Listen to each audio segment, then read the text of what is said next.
anybody representing us, it'll be representing Davis County. They'll have money, more people. Don't see many good voters in this one.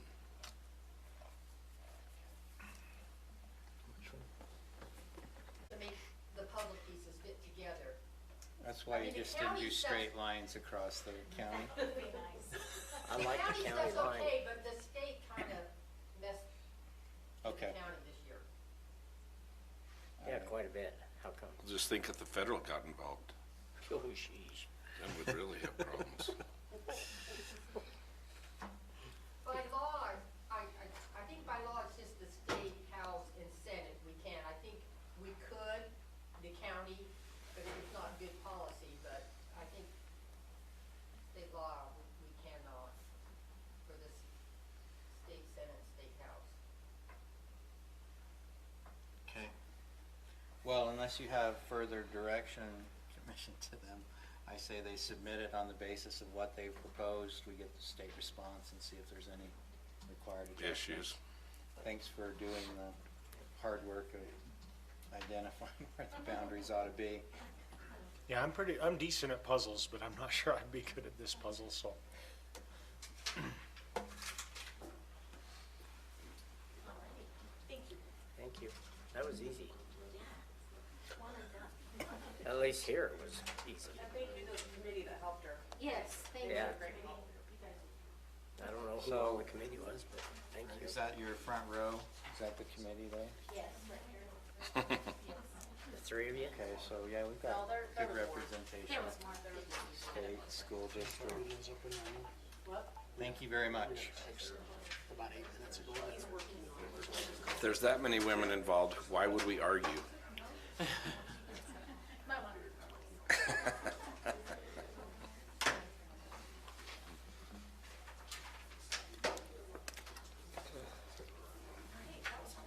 That was easy, wasn't it? When she does all her homework correctly, it makes it easy. Yes, Great. they did a great job. Cindy, as you go by, would you tell Brandon that there is no video online of He's me? working on it. Okay, all And then right, I texted her back and said, Okay. all right. Okay, so that brings us to the Morgan Chamber Bureau work session to discuss the DMO proposal, the Chamber Bureau / DMO proposal.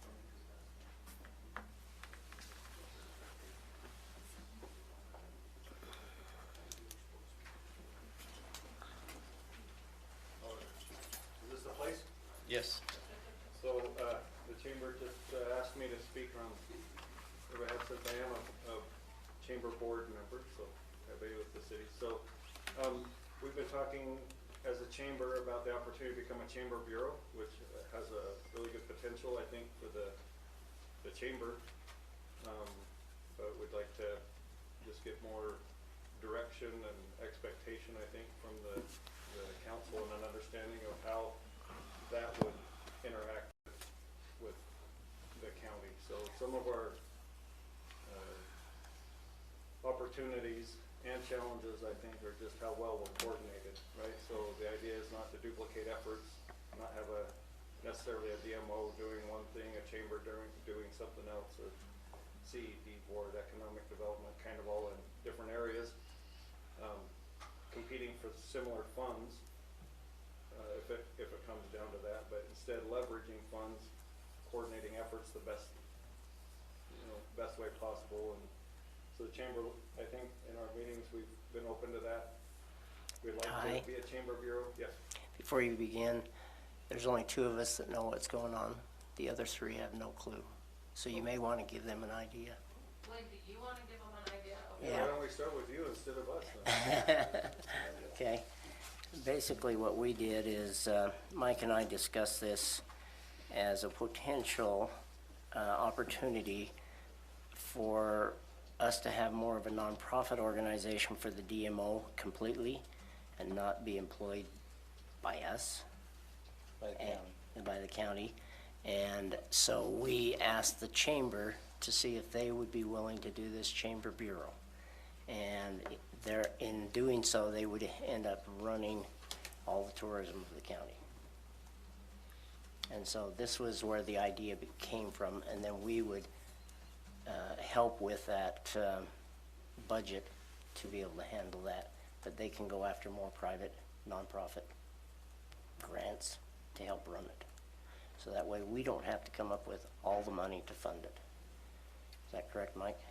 Yeah, so right now we're funding the DMO portion of it, which we fund a portion of that from the rural grant funds, a portion of it comes from TRT funds, which is essentially what pays the contract for Anissa and the work that she does.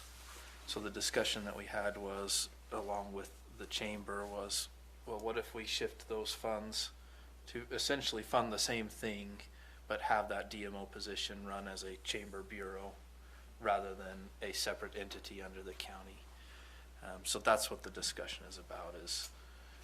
It's not about taking any additional funds out of our general fund or anything else. It's using existing funds that are currently being used for the DMO to fund that DMO type position within a chamber bureau. So help me to just understand what a chamber bureau is. Is that, I mean, I understand special districts, I understand committees. So Is it something specifically authorized by statute, or is it?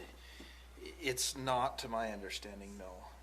And much like the DMO, it's something that we can choose to do or not choose to do, right? It's also something that they could choose to do on their own if they wanted. They could say, we want to be a chamber bureau. It's a Chamber of Commerce Visitor Bureau is what it is combined. Okay. That's what the Chamber Bureau means. So they take on more of a role in tourism and other aspects, not just the business side of it. And jump in here if I'm saying anything correct, but that's my understanding of it. So there's no statute saying we have to have it or we don't have to have it. It could be set up, some counties set it up where they run the Chamber Bureau and it's a county function. Others, cities run their own things. Some just have a totally separate entity. Like right now, the Chamber of Commerce is a totally separate entity from us.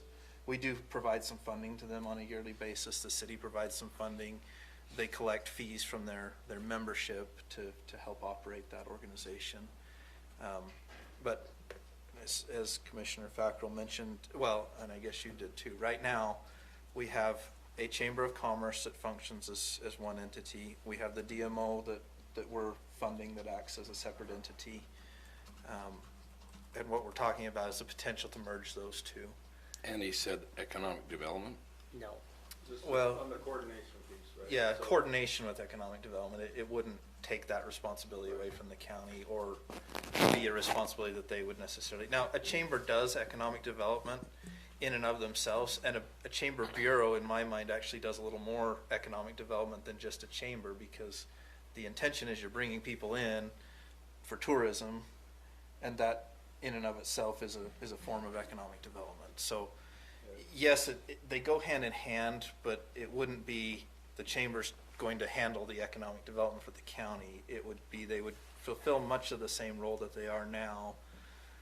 And really what we would be providing in combining the two is the opportunity for them to have staffing that's operating the DMO / assisting with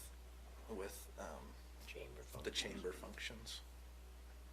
Yeah, so it focuses on just the tourism aspect, right? Right. The visitor bureau aspect, and so it doesn't take anything out of the county's hand, it's just a coordinated effort. So economic development, however you handle that part, they'll coordinate with them, but be able to dedicate some time and effort, you know, to whatever that means. But every community can define that however they want, so it looks different based on where you're at. There's no statute that says this is a visitors bureau. Same with the DMO.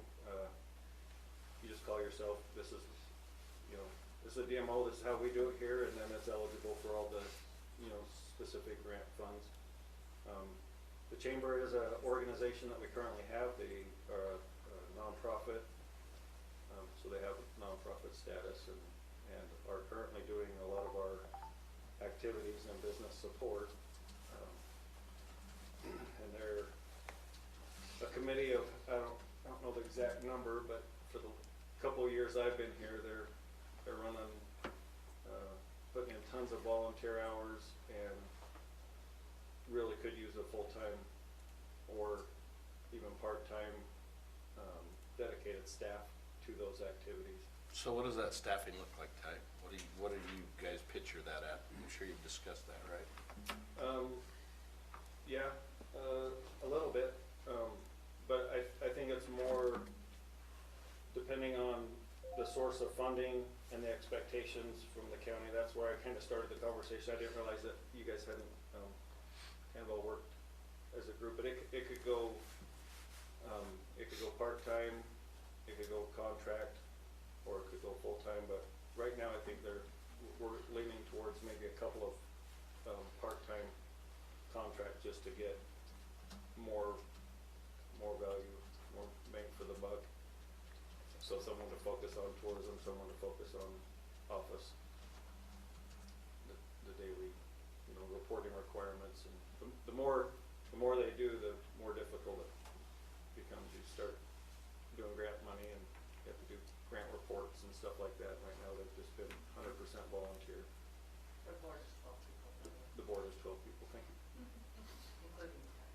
So are we talking about the DMO funds that we've been paying out on a monthly basis would Yeah. go to this? That's what we're talking about, is we would set up an agreement, some type of I assume like an interlocal type agreement. We'll let the attorney figure that part out. But we would set up an agreement with the chamber and say, okay, this is the amount of funding, and yes, we're suggesting just those funds that we're currently using for the DMO funding would go to them, and then they could choose. They may very well use the same folks that we're currently using for the DMO. They may do something different, but they would have the ability to decide. Now, it'll be a yearly basis probably, so we would say, okay, for the 12 months, we're committing those funds, and we'd reevaluate that at the end and say, okay, is this working? Does the county want to pull the DMO back out and try to operate that as an in-house thing, or do we want to leave it with the chamber and continue what we're doing, and is this how we'd like to go? And there's a lot of chambers that function like this. Is it Wasatch County that does this, that has the chamber bureau? Yep. Weber County has it's not a chamber bureau though, it's a DMO separate, I believe. Yeah, and then the agreement's just based on percentages, so they, the original agreement or the initial agreement, that's kind of how I view it too, is you just get a starting point, and then as tourism tax dollars increase, then you have a percentage cost share, so that, the organization knows that it has a growth potential and pattern and can grow into itself, and knows that value, it's not 100%, right, but just say, yeah, let's go to work and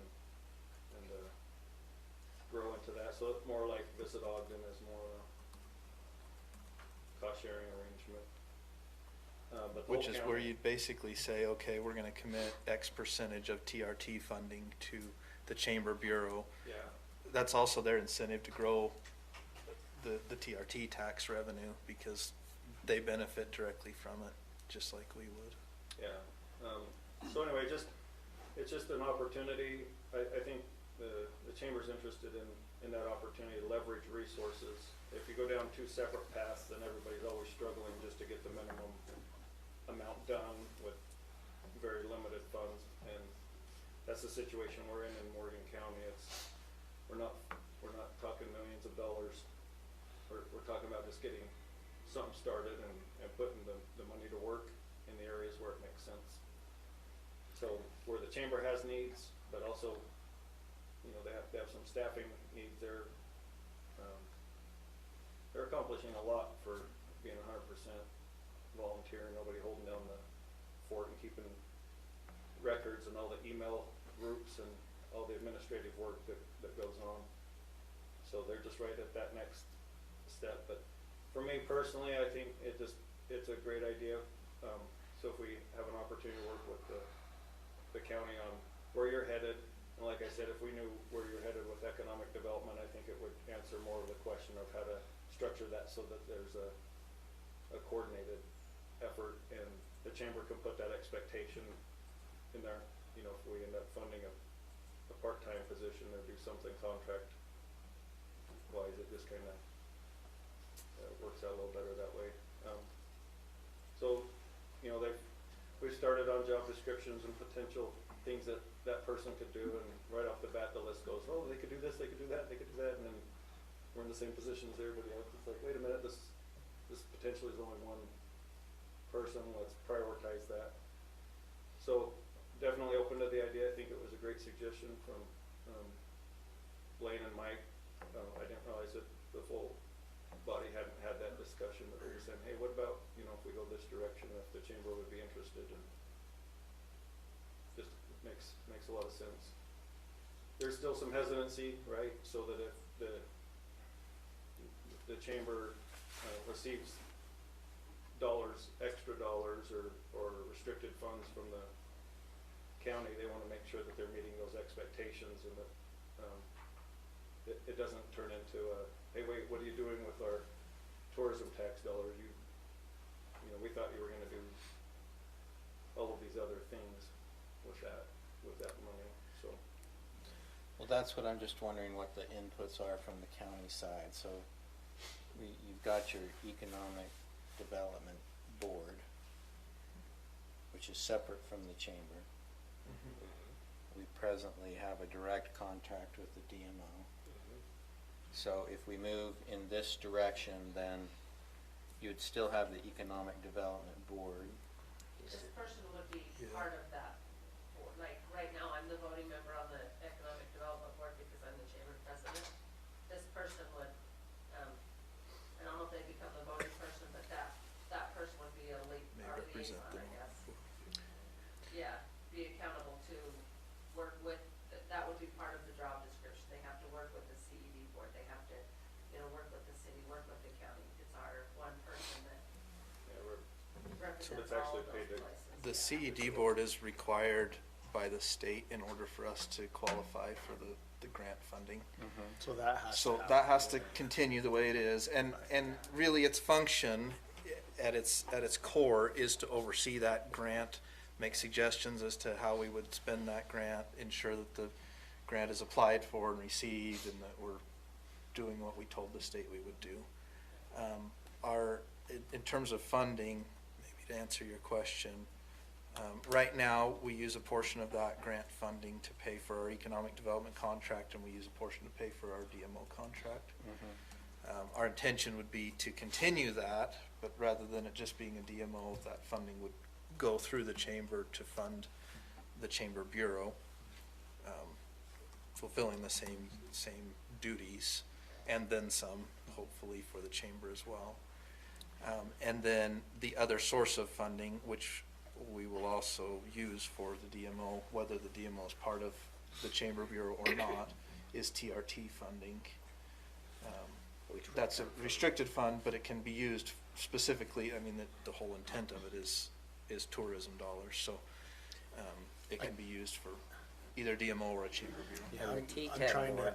I'm trying to also figure this out in my head, because CED, DMO, Economic Development, Chamber Bureau, Yeah. what each responsibilities they have and where the monies are going to each of those responsibilities, and then what's happening now, or what we've agreed to for this past year, and then what the new change would be. And I think I almost need to kind of see it all and understand it a little better.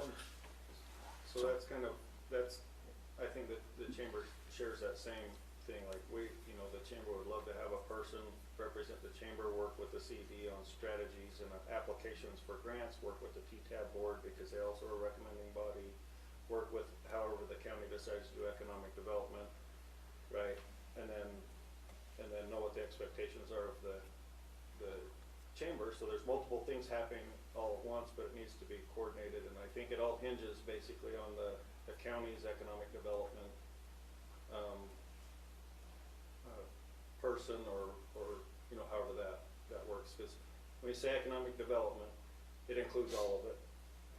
But having someone at the county to work with or report to or give that, they're basically the person that connects all of those dots for all of the entities, and then they succeed.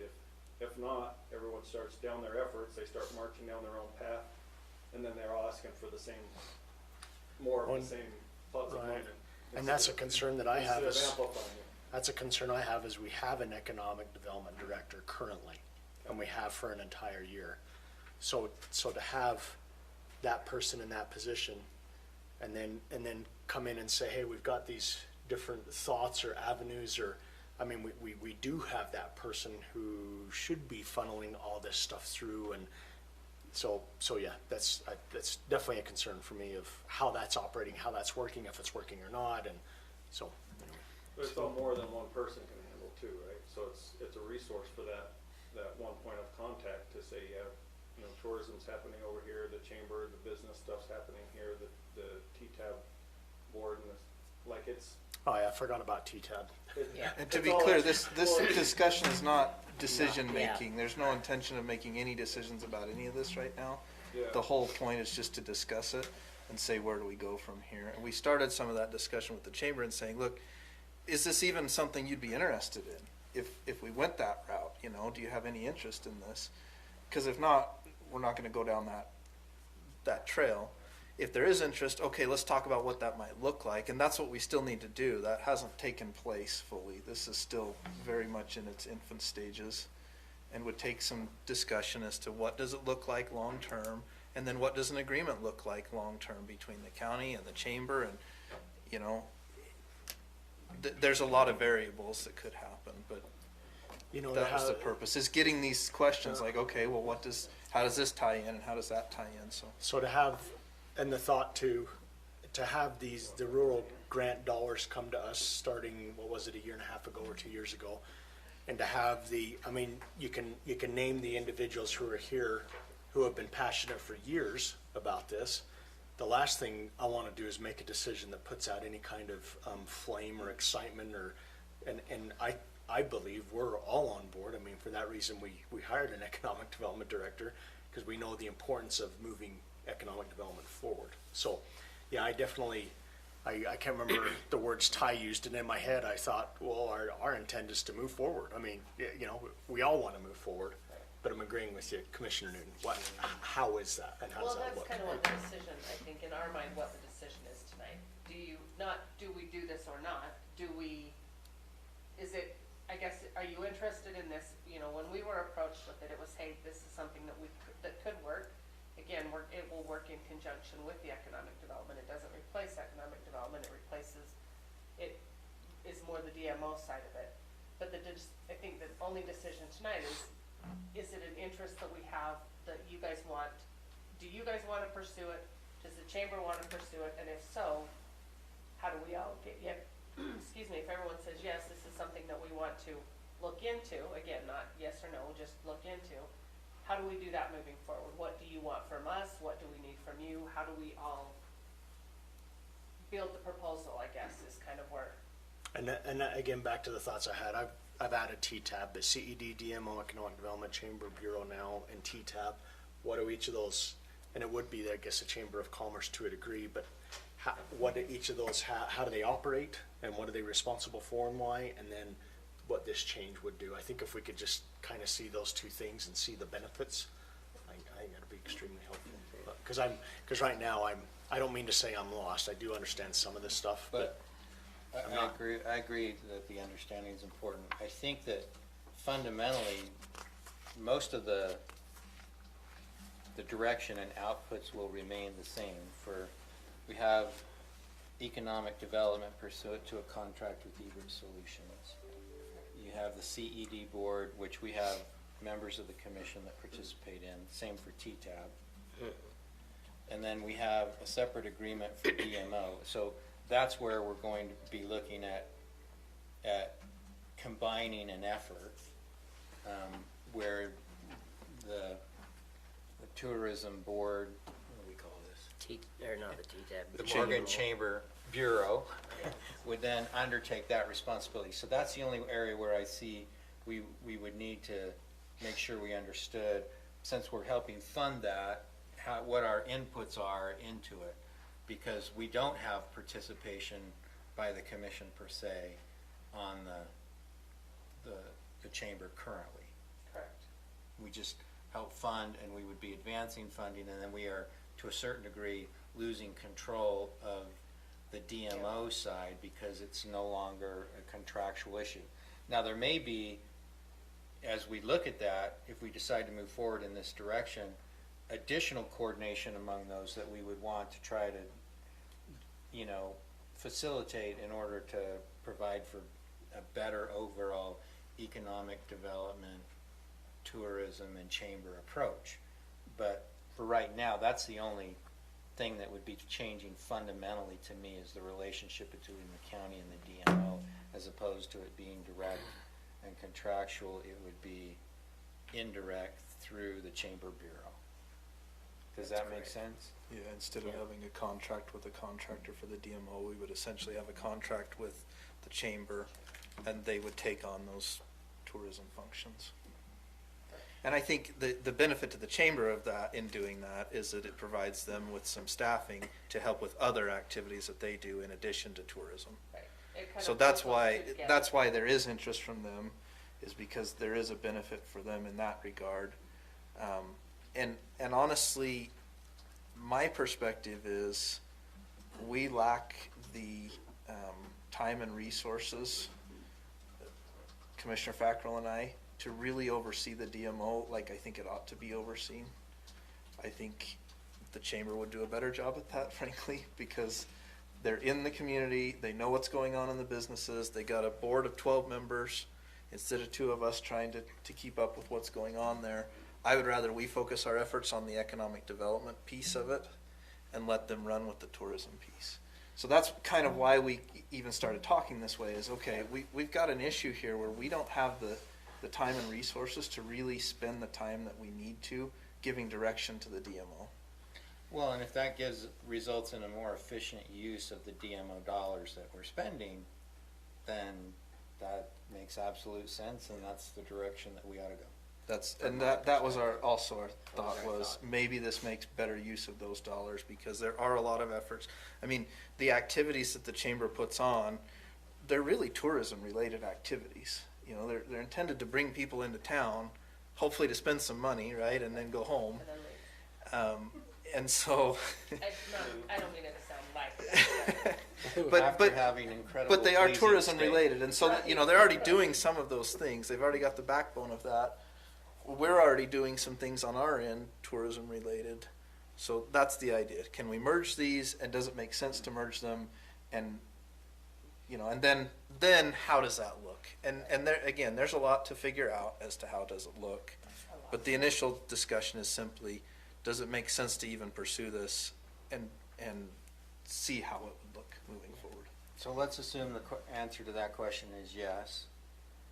What do we need to do in order to provide direction? To me, it sounds like we would need to work on an agreement with the chamber, because the current funding is just you come in and make a request and we agree Right. and give you some money.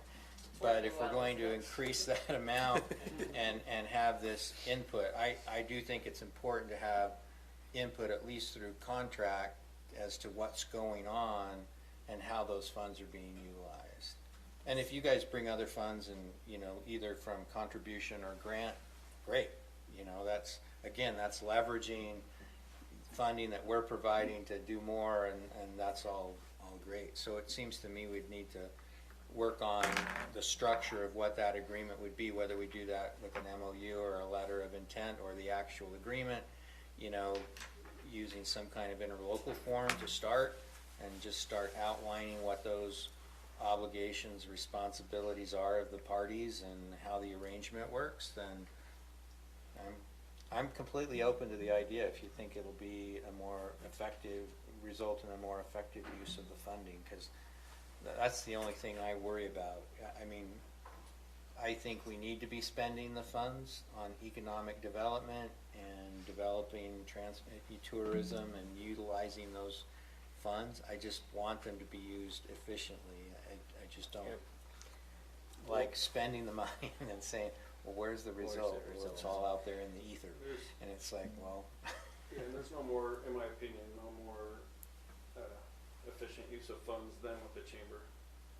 When you look at the dollars in and the effort and number of hours spent and the outcomes, it's incredible. And so in that agreement, I would also view it as seed money, right? So that if that agreement is structured with a percentage of increase over time, then it's not doesn't create that relationship where you're coming back and saying, hey, are we gonna get funded this year or not? It's just, you know, as those efforts start to pay off and the community starts to grow, then the chamber can make plans for its own path. Does a part-time person become full-time, or are we ready for another, you know, second time? But the, you know, I mean, just percentage-wise, that would be really nice to make a mutually beneficial arrangement, so we're not competing for future dollars. We're all on the same page, just growing the pie and having it out, just kind of pre-identified as that grows, so you can grow into that. I think what I envisioned with the funding would be, initially, we don't have enough TRT funding to really fully fund this. And we'd have to pull some from the rural grant, which is what we're doing now to fund the DMO. But what I would like to see, and my hope, is that we grow that TRT funding so that it can fully fund this. And then we could, you know, like you say a percentage, and maybe it is a high percentage starting out. Maybe that percentage changes down the road, I don't know. But TRT funds are restricted in nature anyway. They have to be used for tourism related. This seems like a good use of those funds long term, that we can, and there's incentive for them to grow that, right? And if we're doing that, it doesn't affect our general fund, and eventually it won't affect the rural grant fund, so we can redirect those into something else rather than the DMO or, you know, Chamber Bureau, if that's the route we go. So, Yeah, and I'm agreeing with Commissioner McConnell also. I'm in my field, it's construction, so you write a contract, you pay the money, you see the result, right? It's very cut and dry. And with all the interaction I've had with economic development for many years, even before I came inside, it's not as cut and dry. I mean, you have to start, and it takes a while sometimes for that engine to get rolling. So I want to make sure this is written correctly, but including the results, but I want to make sure we're looking at what those results really mean. Economic development is something that takes years to build and create and to have in place, kind of a thing. So, and I appreciate those residents that are here. I mean, I know these guys have been working on this probably before the previous council was sitting also. So they've seen a few of us up here, but it's an exciting time, exciting funds that we now have that we can move forward with. So I definitely am interested, so I'd love to move forward with it. Well, Yeah, right now, okay. the money that you guys pay is essentially, what do we call it, Jim? Your annual dues. Your annual, yeah, just dues, the same thing as the city does, and it's essentially to plan and host these kind of things, but, I'll speak on behalf of all of them. We are doing pretty much 4 major events a year, right? That's, about all. Is there a million other things that we could do? There absolutely is, but the number of hours that it takes to plan these 4 major events for 12 people is astronomical. Like it's insane, the number of hours that goes into plan just these 4 simple things. And yet, every year, they get bigger and bigger, and it's kind of a snowball effect. So we would love to see, as a chamber, more things that bring in events into our town. We all know that we all have surrounding communities that do that, right? They all have these big events that bring in massive amounts of tourism dollars every time they hold one of these events. That's what we would like to do. But we're kind of capped on what we can do right now because, we all have, as do most of you guys, I realize that, but we all have a full-time job that we can't add yet one more thing. Where if we have this DMO and the funding behind it, and a person that's their job, right? They have to start adding on to all of these things. They can get out and be more involved in the business community. They can spend time with the businesses, finding out what their needs are, what would benefit them, that we can't do because we're trying to run these activities and do our jobs. So I think there's some big value in having a person that is their job, not their second job and their third job. That is their job to do. I So mean, it's there's different also funds than structural what you have now. limitations within the county presently. That's why the Yeah. coordination with economic development is so important. I mean, we do now have a hotel in the county, but I mean, if you brought in tourism that required overnight stays. I don't know how many rooms are in the hotel, but 50, as I said. you're somewhat limited, right? You Right, can do yeah. an event of 108 people maybe, if they're going to stay overnight. You know, I mean, we don't have a Vegas hotel base here. Correct. But, and we're not even close. Yeah. So, but I think as we develop the areas that we've identified for that kind of development, then it will continue to grow and work. And if this is the best way to facilitate it, I think we ought to move in that direction. Commissioner Wilson, do you have any reservations about that? Should we send them off in this direction? Sounds like you two came with the idea, so. One of the If you don't mind, things, Chair, on our side, I think just a couple of things is, one, if you had could come up with that small list of expectations and an initial funding amount would help the chamber plan for what we would do with that as a starting point.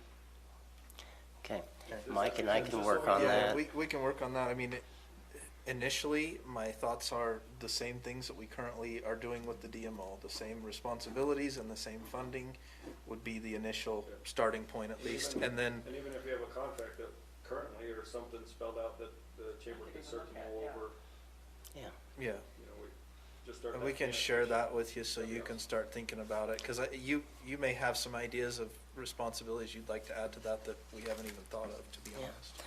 and another thing is for you guys here, the T-TAB board will still be the ones responsible for the T-TAB monies, or the TRT monies. And Well, so, the CD board is still in their own. that's on our Correct. side. And they're gonna still advise us whether or not to spend money on the Chamber Bureau or not, if that's what they wanna do. And I've already secured a place for us to, within our current funds, we don't have to spend any more money until, for a place for the Bureau to be, which is at the BRC. Office space. Yeah, office space. So that's already taken care of. And at least until we can get maybe the other aspect, which we wanted to do with the railroad station. Right. So, okay. A lot of things we're doing, just we haven't got it all put together yet. Right. Okay, Okay, thanks. any further questions or discussion on that? Just, how much do you pay her? Oh, not really enough. Not what she's worth. Well, wait, let's, No, I'm saying, Above the Not table enough. or under? yeah, all of the above. Does there need, I know in the past when we talked about opening the DMO, we were talking about an RFP. Is this a situation where it's not required? I was just trying to look through the code. So if we decide to go this route, I don't think we need any type of RFP because we're making an agreement with another agency. We're essentially saying we're going to provide you funding. Now, they will have to do whatever they have to do to hire somebody. They may do an RFP. If they decide they're gonna do a contract person, they may hire somebody as an employee, depending on how they set that up. That would be their responsibility. At least that was my thought behind it, is it's no different than if we were to make an agreement with any other existing agency entity. But they would have to be set up as an entity and Yeah. be able to function correctly. Correct, and the chamber is set up as their own nonprofit. I mean, if we had multiple chambers in Morgan County, then maybe that would be a thing, right? We'd have to go to multiple chambers and say, do you wanna do it or do you wanna do it? But we don't. So I don't think that is an issue. There would be like 2 boards of 12. Yeah. It'd be great, So actually. maybe here it says when a product or service can only be procured from a single source, manufacturer, distributor, and no reasonable similar alternative exists. And so I think that we could probably do it under that exception. And I'm not sure that we're not really buying a product or service in my Right. mind. We're funding an organization that's going to We're still provide something that we feel like contracting, is a service to the community, but I don't know that they're not really providing a service to us in that regard, I don't feel like. Although I guess it sort of It's is in kind of, that though. they're It's- providing the it's still a tourism, but it's contract indirect. because- Yes, it would be a contract and, Yeah. But Just I wanna think stay it within falls that. under that. but yeah, whatever you think we need to do, Legal with- to make that work is fine with me. I think it falls under, yeah, Single Sole source. B7, 1-8A-3, B7. That's a great number,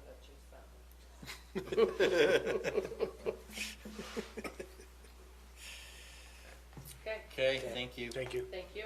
Thank you.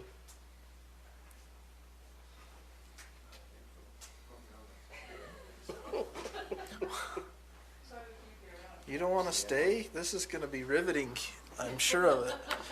They might want to, but I've had enough public meetings. I would love to, but One word doesn't really do anything for me. So I think we can go ahead and just move right in. We're a little shy of 5 o'clock, but Can we have a code 7? sure. Okay. I don't know what that is. Whatever it is.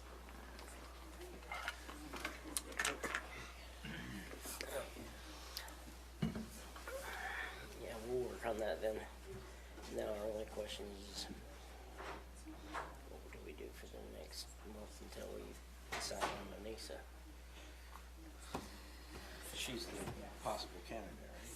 Yeah, well, maybe we need to talk to Garrett, but We need some way of just continuing that. At least for another month. Until we can get it straightened out. That's what we were hoping to do. We're hoping.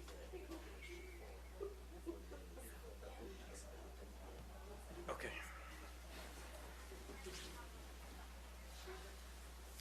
So, we.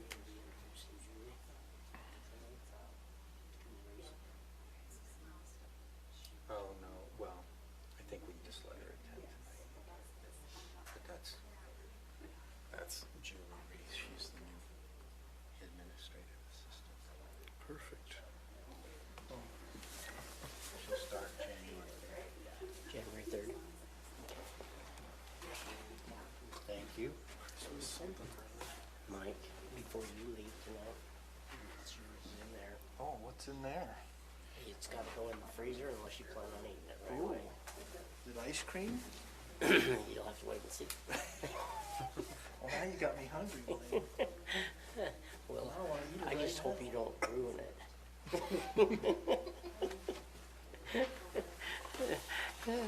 I know Robert's not going to. Ruin it? Yeah. Okay. Just looking at, I don't think I have anything to declare a conflict.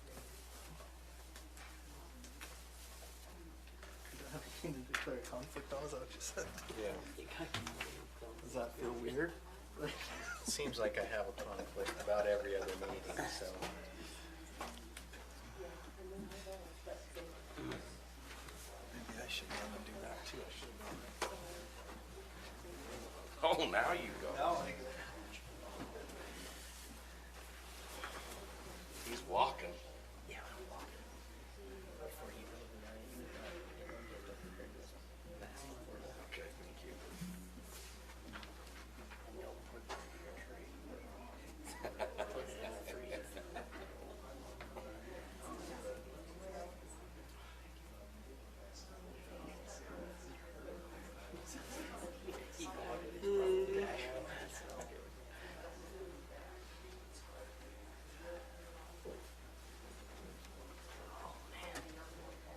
I'm supposed to stand on this for at least 2 or 3 hours a day.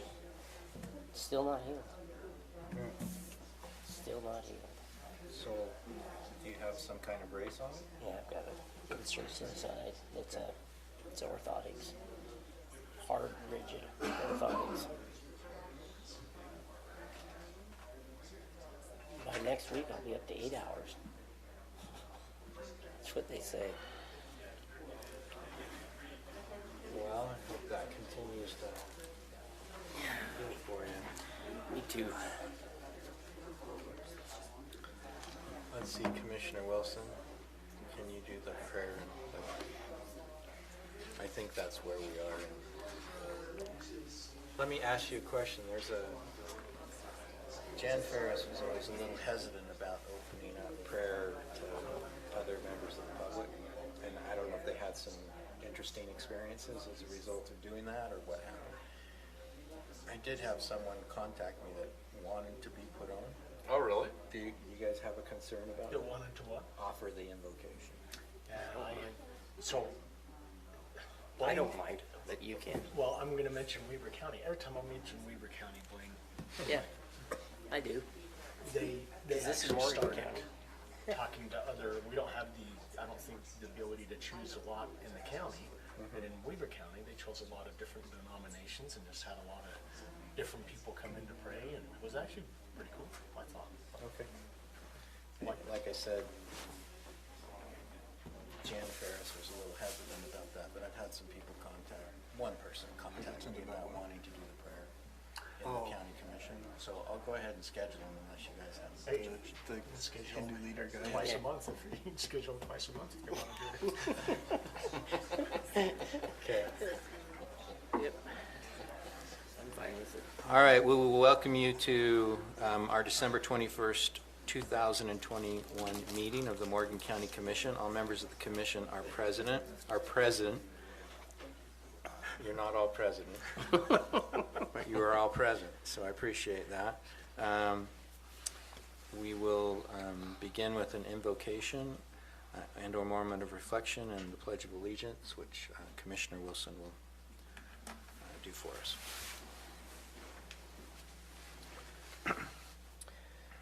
Our Father in heaven, we bow our heads and give thanks unto Thee for our many bounteous blessings. We're thankful for this community and the wonderful people that reside here. We're grateful, Heavenly Father, for all the time that is put in to helping one another and looking out for one another. And we ask that Thou bless our community, that it will continue to receive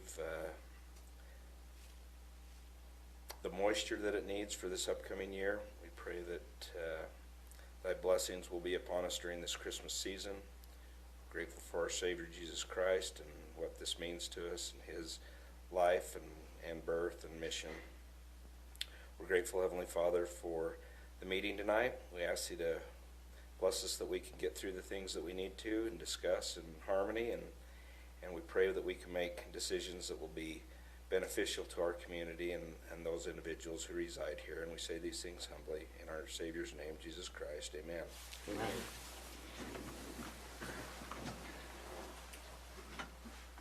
I pledge allegiance to the flag of the United States of America and to the republic for which it stands, one nation, under God, indivisible, with liberty and justice for all.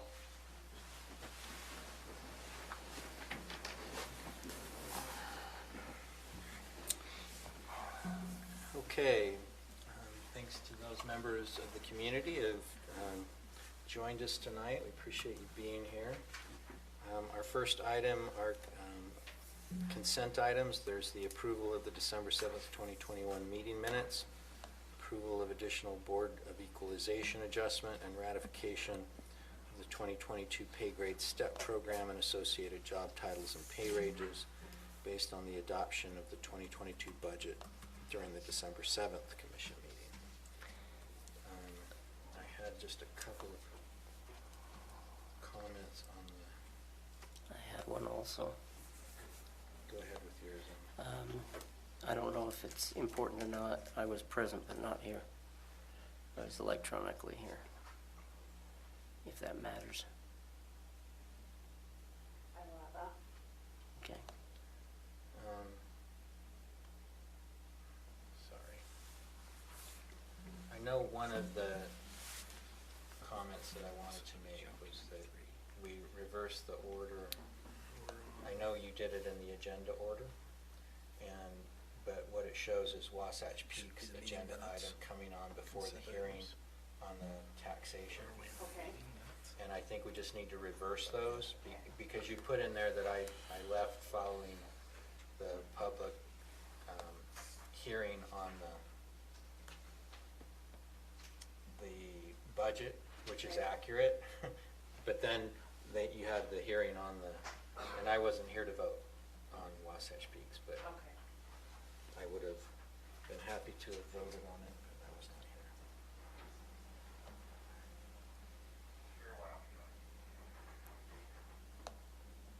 And I think I have one more, but let me just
Actually, that looks like it was it, so. There was one thing that I thought I'd bring up and clarify with the commission. So this is on page 6. Number 7, the approval of the contract with Enterprise Fleet Services. It talks about approving the contract with Enterprise, and from my memory, the commission discussed just approving the form of the contract as far as the general terms go, and then the actual contracts for each vehicle will come back to the commission for approval. And it doesn't have to be approved if there's some vehicles that you wanted to enter a contract with and others you didn't. Approving the form of the contract didn't tie you in to the any specific specifics. vehicle. It was just Right. the general terms. But there was a base contract that we signed that set up the basic arrangement and then indicated that vehicles would come in on a contract by, or Right. And did we approve the 4 vehicles? Yeah, we approved 4 vehicles also. That was within his budget. Yeah. I didn't think we approved them until we get the contract on the vehicles themselves. That was That my was understanding. is it Because was we didn't have the general dollar amounts on terms those that we yet. would, But we need those. You still. wanted to see the individual, so I just thought I'd bring that up, just so we're not, To me. if it wasn't approved for the specifics until you see that, we wanna indicate that Okay, here. then I need to get those. all that I've seen are the Next meeting general ASAP terms, then. Yeah, and I have signed that. yeah. Right. So if I insert form before contract, would that, is that what you want? Let's see. I would maybe just approve the base contract in base. general terms. Yeah, And it was 503, not 103 For what? per vehicle. Well, I thought it was 103. That's what I wrote down. It's 503. Per month? That was that the lease amount though? No, I thought it was 103. I think Better you- make $100 sure. a month for a 103. vehicle? No, that was the maintenance costs and their cost. That did not include the lease. No, of the maintenance vehicle was itself, 35 right? Was that what it was?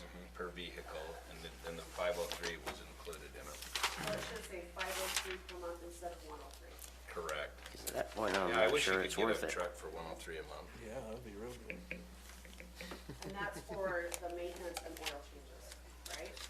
That's for No, That's the the lease of the 503 would vehicle. be the complete and the lease. maintenance.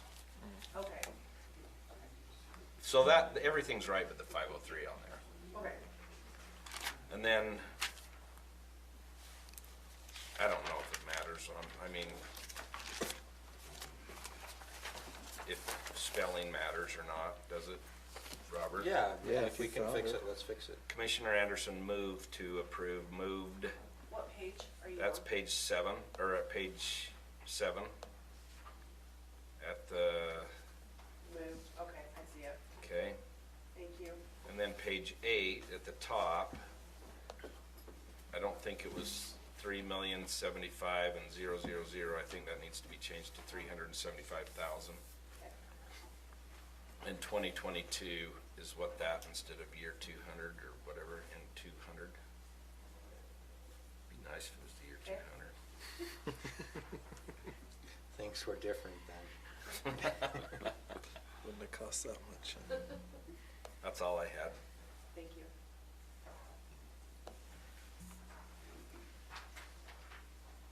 Okay, are there any comments or questions on the other 2 items? No. I'll move to approve the consent items as amended in the meeting tonight. Second it. We have a motion by Commissioner Newton, seconded by Commissioner Wilson to approve the consent agenda items, 1, 2, and 3. Any questions on the motion? All in favor? Aye. Aye. Aye. And that was with the noted changes in the minutes. All right, Commissioner declarations of conflict of interest. Any that, I have none. okay, if none, we'll move to public comments.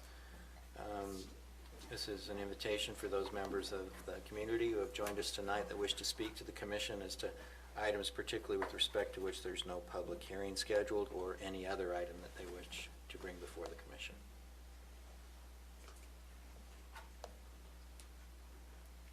Okay, if there's no one wanting to make public comment, we'll have a presentation by Brian Cowan from the Weaver Morgan Health Department, COVID update. Good evening, Commissioners, and thank you for the time on your agenda this evening. I'll try and be respectful of that. I've come with a quick update on the COVID situation in Morgan County, and some good news with it. The trend that we've experienced over the last month is a decline in the number of positive cases per day that we're seeing and active cases in Morgan County. So much so that on the state's COVID-19 transmission index, Morgan County has been moved from an area of high transmission risk to an area of moderate transmission risk. So it's a good indicator to be able to report. Last month, currently we have 1,996 cases total that we've seen in Morgan County. That's an increase of 74 over what I reported to you last month. But our 7-day average, as we look at that, we're currently seeing 2.7 new cases a day in Morgan County, and that's a reduction from 3.9 that I reported last month. So a good situation to be in as we watch those cases decline. Active cases, we currently have 24 in the county, and that's a reduction of from 28 that I reported last month. And as we look at the deaths related to COVID in Morgan County, we're holding at 13 deaths there. So another positive thing to report in that we are increasing that number. Hospitalizations in our health district related to COVID are also starting to trend lower. We currently have 38 total COVID cases hospitalized. 18 of those are in the ICU. That's down from 64 that we reported a month ago. And as we look at our school situation, again, another positive indicator in the trends, we only have 5 active cases in our school age population, which is a reduction from the 10 that we reported a month ago.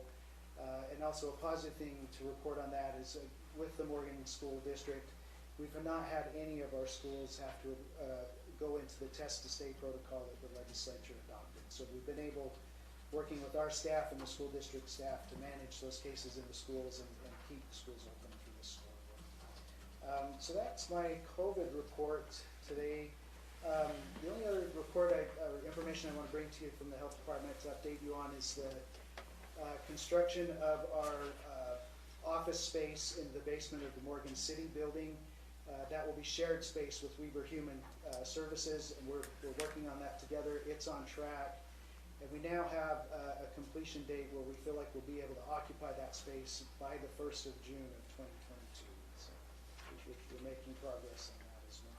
Great. But with that, if there's any questions, I'm happy to answer those. The 38 hospitalization number, was that Health District or Morgan County? That's Health District. Okay. So that's the 2 hospitals, McKay-Dee and Ogden Regional, in our Health Okay. District. All right, that's, Director Cowan, I know I speak for a couple other commissioners I've talked with, but we appreciate you coming up. We really do appreciate you coming up every month and giving us these updates. And I think I talked to Amanda and Webb the other day that works for you, and she mentioned that they're continuing to have the availability to be tested up here for COVID. Correct. So, and I've seen a pretty good number of people coming to be tested. Does that sound correct? Yes. Yeah, we are working to make sure we maintain testing ability and access to vaccinations in Morgan County. So we're regularly scheduling testing and vaccination events here. If people are interested in those, they can contact us at the health department and we'll get them the information or help them schedule an appointment. Appreciate it. Yeah. I just want to say thanks. Yeah. I've had direct contact with Dr. Cowan in many issues that we've had within the health department, and it's been nice to be able to contact you. Thanks, Commissioner. thank you very much. Drive safe going down the canyon. That's been a problem the last few days. And that has nothing to do with the health department. Yeah, looked like you had a whole convoy of trucks when I came home today. Okay, on to our action items. Chief Kerrigan, adoption of a resolution of the Morgan County Commission establishing the Morgan County Fire and EMS service and fee schedule. I think we're just doing this for the form, right? Yeah, good evening, council. Thank you for your time. So I'm here to present the fire department fee schedule for final approval. On the previous November 9th meeting, commission offered some suggestions to the fee schedule before final approval. Suggestion 1 came from Stacy, the county clerk, suggesting we adopt the fee schedule through resolution or ordinance. So I worked with Garrett and Lance, and it was suggested we adopt the fee schedule through resolution. This way we don't have to update our actual code each time there's an amendment. I believe you have the resolution as well as an updated fee schedule, and I hope you've had a chance to review it. The second suggestion came from Commissioner Wilson, suggesting adding mileage charge for our fire marshal's vehicle use. This has been added. Also, I did receive a phone call from Commissioner Facro about he would like to see on the same line item as the mileage charge, where it says 56 cents a mile, he would like it to read state rate per mile. So that's been done. The last suggestion was by Commissioner Anderson. He suggested we posted the fee schedule on the County Planning and Zoning website as well as in their office, and it'll also be posted on the fire department website. So if approved, the fee schedule would be posted in those locations. Do you have any questions on the new resolution or? Not from me. Appreciate all your work on this. I know you've spent a lot of time, so thank you. And this has been a long time coming. We were talking about this when I got on the council 3 years ago, so I'm glad that we're finally there. That was not because of you that we didn't get it done sooner. I just want to make that clear. That was the council. But. So what's the resolution number we would be on? It'll be CR-21-16. 60. Okay. You ready for one? I'm ready for a motion unless there's further questions. I move that we adopt resolution CR-21-16 with the noted changes. That's about all there is to it. Is there a second? I'll second it. So roll call, go ahead. Oh, it is roll call, isn't it? Resolution. Who seconded? Matt, Who did? Matt. Oh, okay. we both did. Okay. All right, we have a motion by Commissioner Fackrell, seconded by Commissioner Wilson to adopt resolution CR-21-16, a resolution of Morgan County Commission establishing the Morgan County Fire and EMS service and fee schedule with the changes in the schedule noted this evening. Commissioner Anderson, Aye. Commissioner Fackrell, Aye. Commissioner Newton, Aye. Commissioner Wilson, Aye. and I'm aye as well. Thank you. Thank you. And quit putting water on the freeway. We all know what this area is. That's Weber County, right? Remind them Ice it's- is up. That's Weaver County so far. Okay, item number 2, George Sousa, review state of the airport infrastructure project and items requiring further action or accomplishment. Tried to get these done earlier, but later I have information precluded that, so, there's probably there.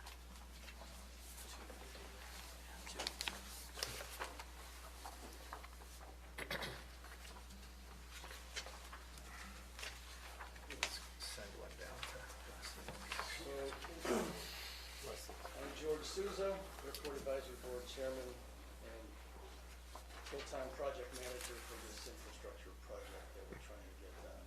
It's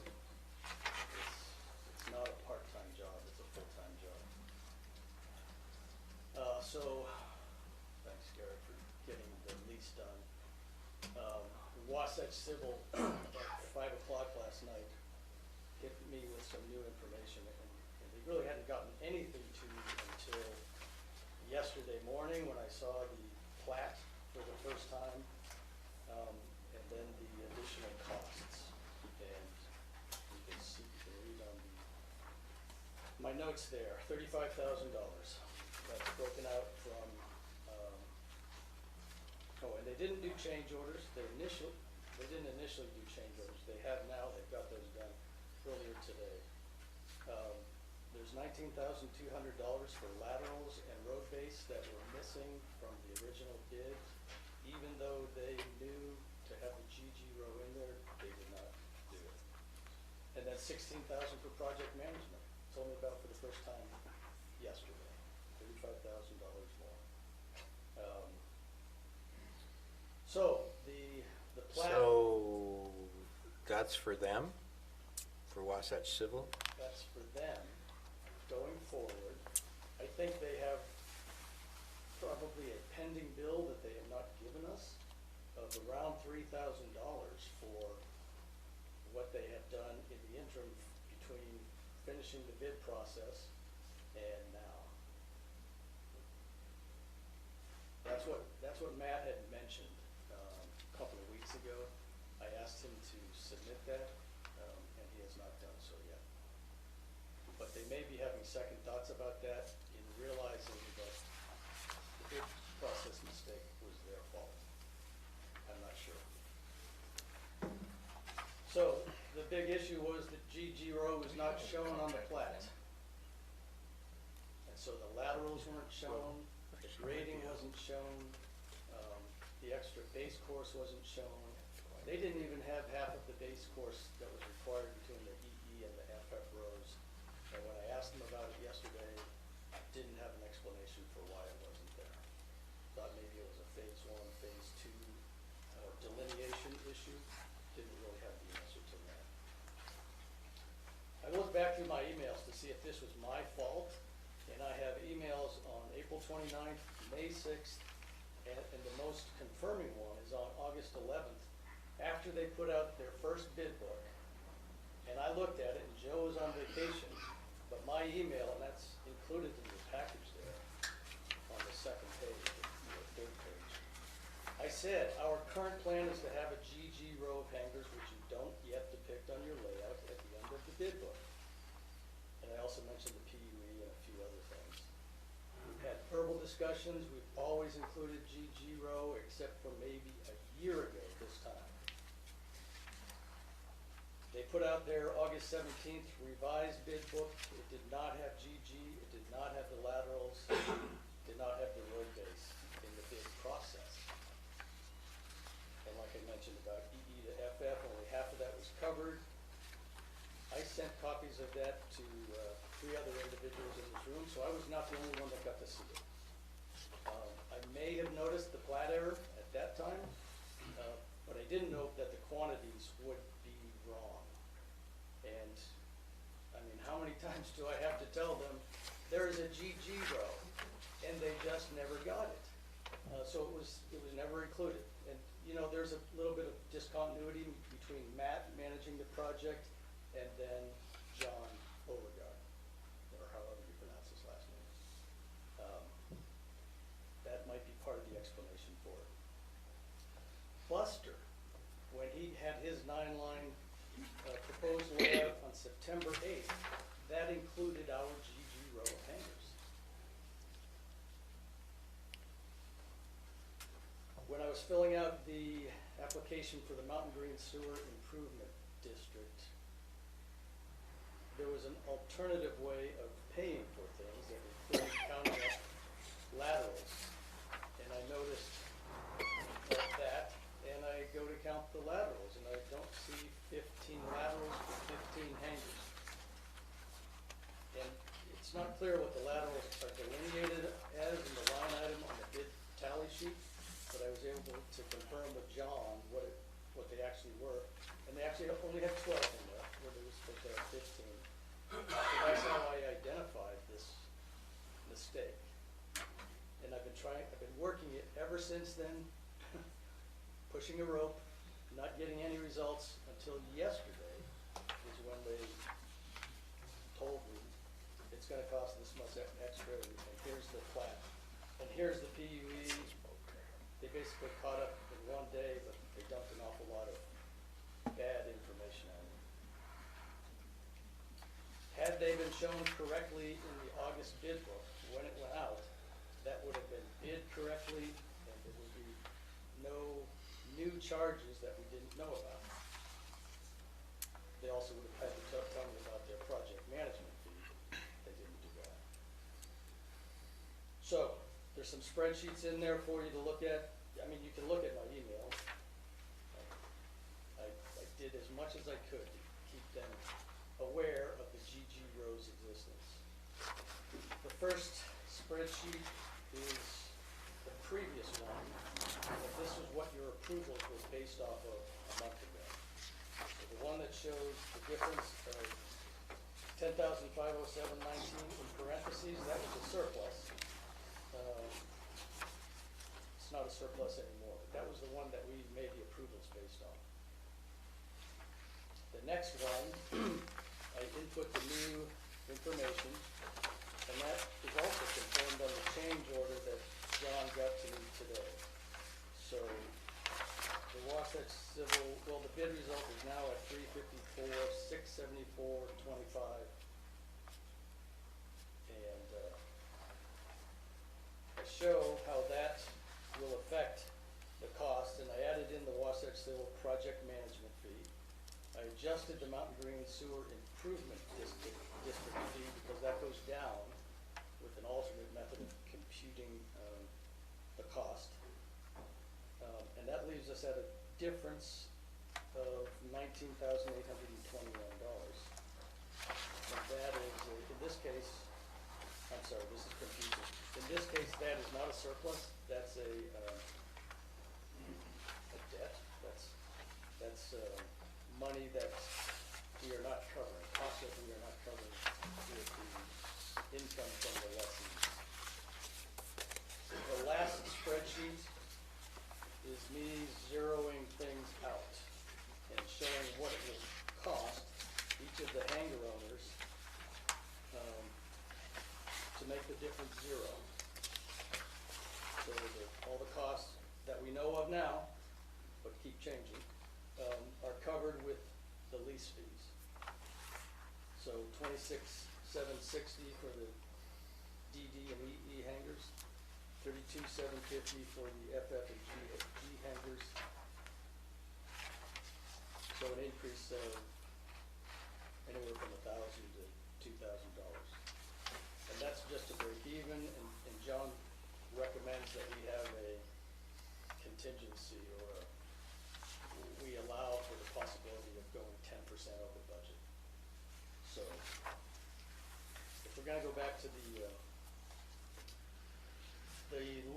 pad lessees and ask for more money, I'd say we probably should add a little bit extra money to those numbers to have a little bit extra.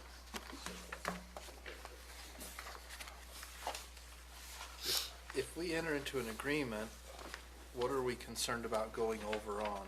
Are there just unknowns that maybe aren't part of this? Is that why we're concerned about the cost going up? I mean, if we have an agreement with the contractor and they say, yeah, we're doing this for, $380,000 or whatever the dollar amount is, that 10%, is that just for unknowns? Is that what the concern is? Yes. Yeah, additional base course, grading, there's another, yeah, other problems. When they start getting going, there might be problems with underneath stuff. Granular barrow, that's another line item on the bid results. It could require more. So John recommends 10%. It's another 40 grand, right? Yeah, yeah. So right now, we're talking like 60 grand more than what we had originally discussed, if we do that contingency. And granted, we may not use that contingency. Yes, roughly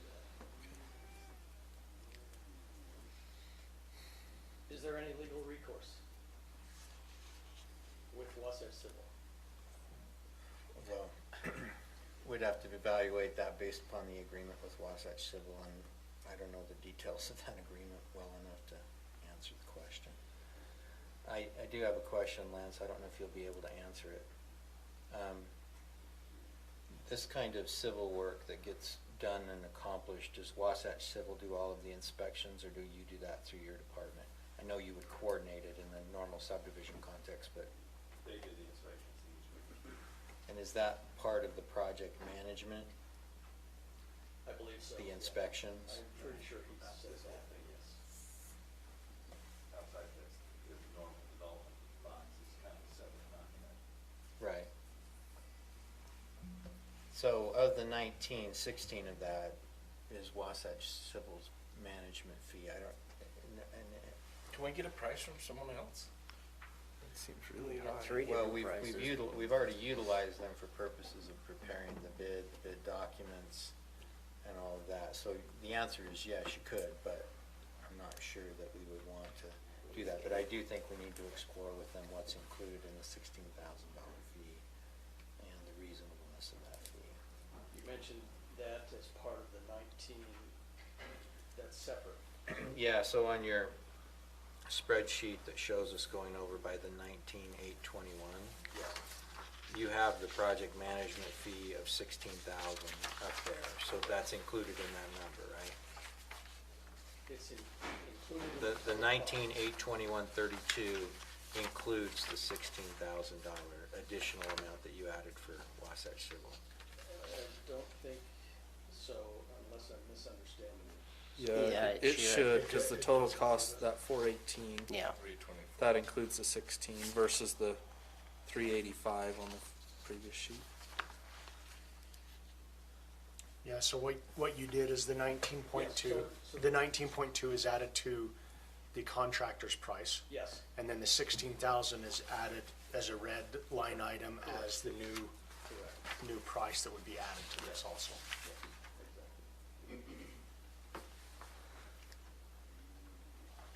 So from my perspective, there's two questions. Do you want to try to increase the fee to the hangar owners to try to cover the 19 and/or a contingency?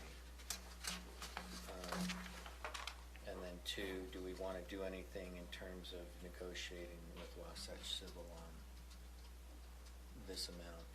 I at least want a clear understanding of what they're doing for the 16.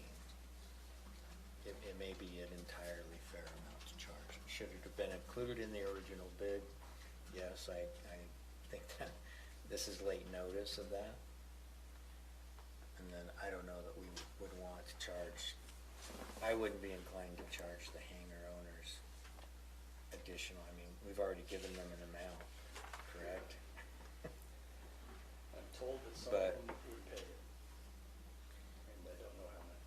Commissioner Anderson, when, I guess we're not building new roads, but when we have Wasatch Civil do work with the Public Works Department for a county project, I don't recall them charging us large management fees. Do you remember anything like that? No, I would agree with Commissioner McConnell without knowing where the fee What's comes from and why.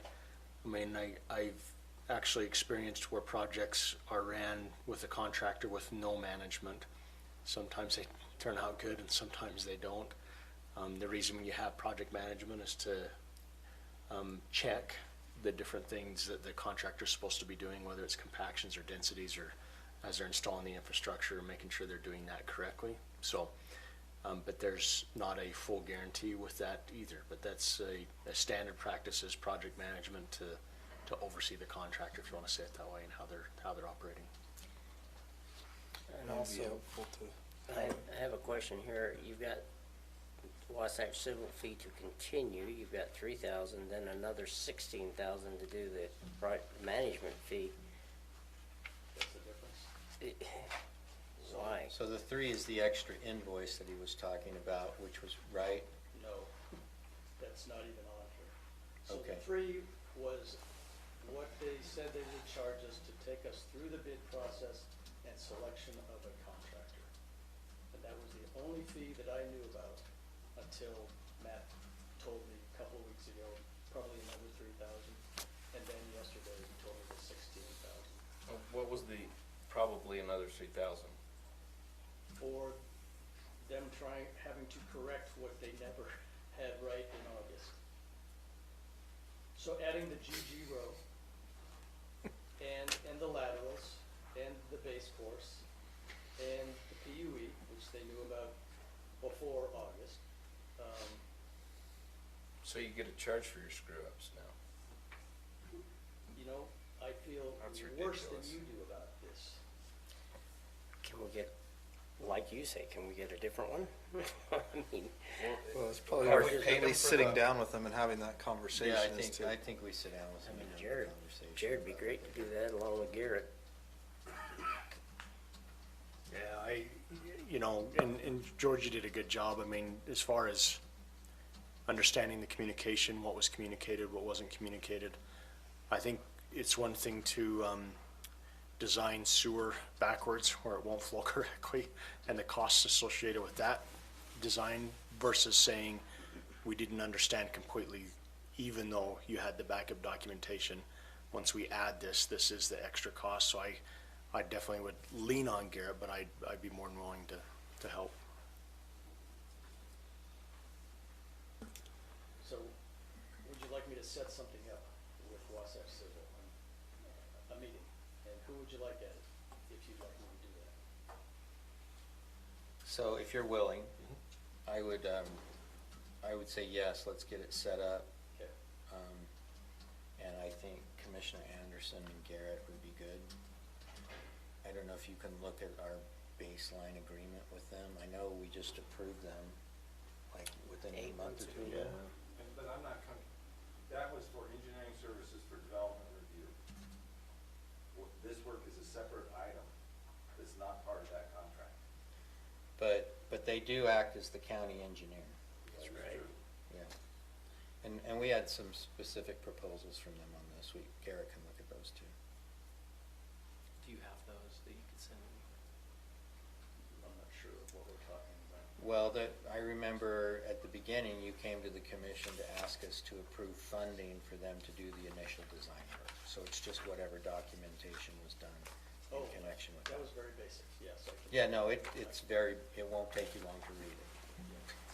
It's pretty much a proposal.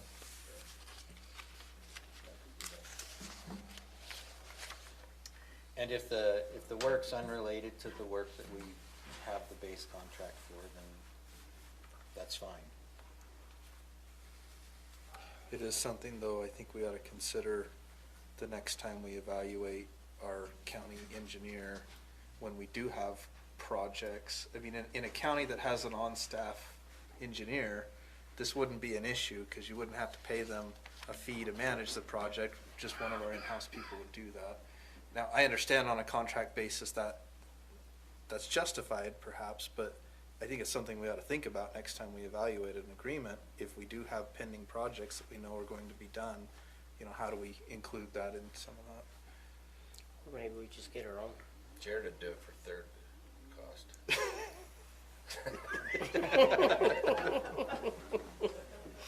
You'd make more as that than you do here. Don't hire Matt to do your bidding for you. Can we take that last comment off the record? Okay, so then, from my perspective, then the only other issue is a discussion and or decision. I think the other direction you're looking for is what we do with the lessees. Yes, at Spaces. some point tonight, yes. Because we're starting to collect funds, and guys are giving Joe checks, leases. How long will it take us to recoup $19,000 with our lease fees? At least a year, and probably longer. based Or on what longer. I've heard, yeah. Yeah. Quite a bit longer. Yeah, you're probably Well, I looking kinda at a feel like- 3-year payback, but Chairman McConnell, I just hate to go back again and bump again. Just get it done. Is that the consensus? Okay, Yeah. so, all right. Anything, other direction that you're asking for us from tonight? The consensus that you just collected was what? You leave the fees, the infrastructure fees the same under the lease agreements. Okay, Yeah. What we previously approved. okay, all right. I think though, if we go back and get a change order and stuff based on the new work, and this ends up being 30 or 40 or 50,000, we may need to have some more discussion. I mean, I guess we're already committed where we've got people signing leases, but hopefully it doesn't get to that point. The lease agreement does, well, maybe I'll pull that up. In the lease agreement, it does say that if the finances don't work out, then the county can cancel the contract and return the money as soon as possible. Well, all the money and time we've spent on this, I sincerely hope that's not the case. But, I don't want to see that. I mean, I think we're committed enough to get it done. But Garrett's right, that is in the contract. So. If push come to shove, I guess we can deal with it. So work on that. Well, they have a reasonable basis to be giving you these estimates. You've got lateral It's costs an from, engineer for the county. Royal already, so. I'm tired of all the fees.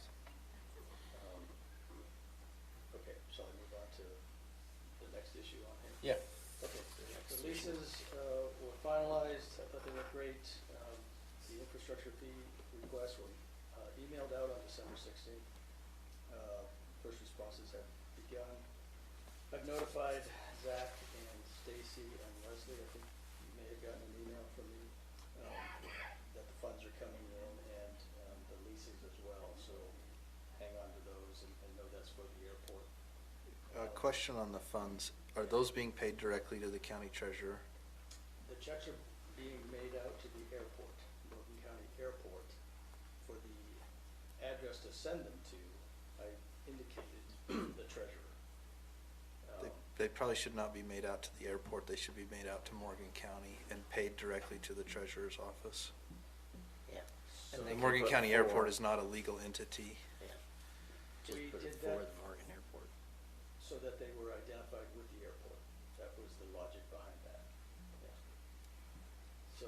I would probably discuss that with the treasurer and see. Just what make needs to sure there's happen. not a As long problem as- depositing the Yeah, they checks can to the deposit airport. them and we ensure that they're being collected at the right spot. I think we're fine. We have Zach and I set up another account with Stacy. Oh, perfect. So that So they know which it ones they're gets going set into. up, for 2022 also. And then 2022 comes when the money will be for 2021. Awesome. Do you want us to deposit them now? I assume so. Yeah, if you've got the account, Yeah, I they think you they just should be go put in ahead the account and get them to immediately. the treasurer, they can be deposited. We won't spend the funds until we have enough leases to know that we're going forward. In the interim, finalize the change order with the contractor and if it changes from these numbers, let us know. Okay. There's only been one individual that seems to be overextended, and he said he can't do it. And he's at GG2, and I've already looked at the next guy in line and asked him if he wanted to move up. He does. And then the first guy on the waiting list will take the open spot. So only one shortfall right now. And I know there's guys on the waiting list that will pay whatever it takes to get a hanger. Dominion Energy, the cost will have to be recalculated higher after January 1st, and we can sign the current contract, but he still has to increase costs on January 1st, and he hasn't told me how much. I don't think he can until January 1st rolls around. So we can't pay for it, I mean, we can't sign it now and be under the current contract? No, I think we probably could. I think if we'd like to do that, we can. I But the suggest cost we will do it. still change, Oh, yeah. doesn't matter then. Rocky Mountain Power, Calvin Olson has not been responding. I called customer support, Rocky Mountain Power customer support on the 15th to try and go top down to him, to get him to start recalculating the estimate and redoing the contract. That's another thing that's, it's me trying to get people to do things over the holidays, and it's just not working out very well.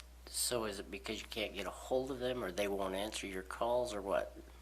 Do I need to make a call? Calvin is not responding, so he's the guy that's responsible for the airport, and I cannot reach him. So that's why I went to the customer support to try and have somebody from top go down to him and have him call me, or contact me, or just do the estimate and the contract and send it to me. So what's Calvin's last name? Olson. Olson? And he, S-O-N. S-O-N, and he works for Rocky Mountain Power? Yes, he does. Okay. I'll call somebody tonight.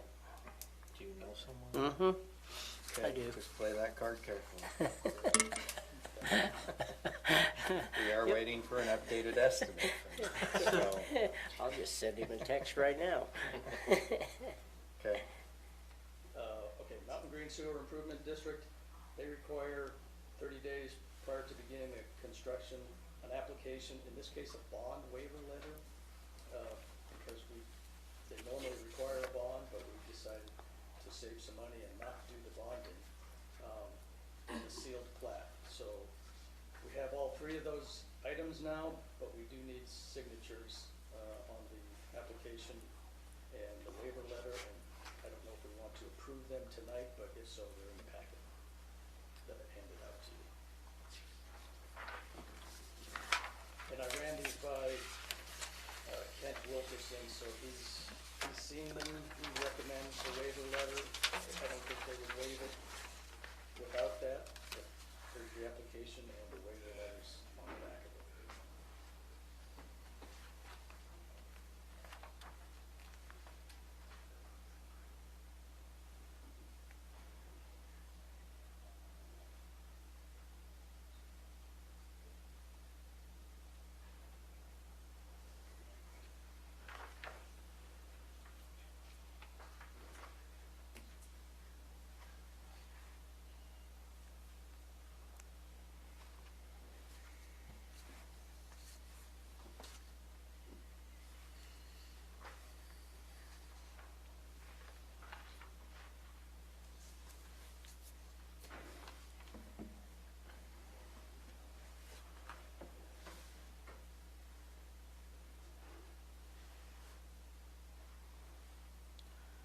So, the last sentence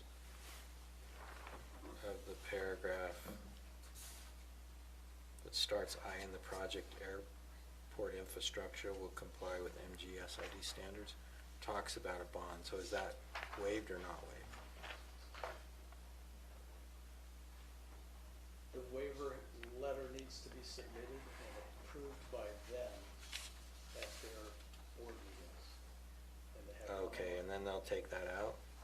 Or should I strike it before I sign it? I ran this by Kent with it struck out, and he did not say, don't do that, let us do it. He seemed to be okay with exactly what you see in front of you. Could be that he just didn't bother to say, no, let us do that. So, The last sentence says there's a 2-year bond. yeah, so that, yeah, what I'm thinking is you strike the last sentence as well in that paragraph. Oh, bond will be held in accord with Morgan County for the first year. The improvements will be bonded for 2 years. The last two sentences, yeah, you're right, that's two sentences. Yeah. Okay. Other than that, I don't, the agreement seems, if the,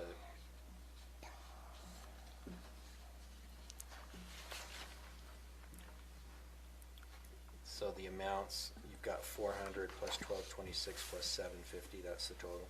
Yes. Okay, 1666, okay.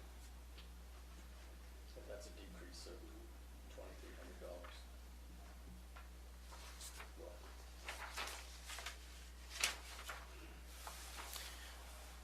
George, when you were talking with Ken, did he mention if you're gonna bypass a bond or get approval to not do that bond, the bond's in place to replace a damage or something happens like that? Did he want any kind of wording or anything to say, hey, if there is damage in the next 2 years, this is how we would move forward, or are we just saying we're not gonna have that bond in place? I mean, he looked at the letter, the waiver letter, I ran it by him first. Okay. He made one change in the middle paragraph, and that was it. Okay. I think the airport is Morgan County property, and Morgan County will ensure work is satisfactory to the Mountain Green Sewer Improvement District is what they're relying on in that connection. Any concerns with the waiver, the construction application or the letter requesting the waiver? You're good with that? Okay. But it seems like the letter should be accepted by them. I mean, they'd have to accept the letter if we did cross out the last two sentences. And the date on the letter, I don't know if that was meant to be January 1st, 2021. I changed that just today, just because I didn't know if we wanted to submit this letter right away or wanted to resolve the finances that we're dealing with. But, so the one we have is dated January 1, 2021. Did you mean 2022? Oh, yeah, 2020. Okay.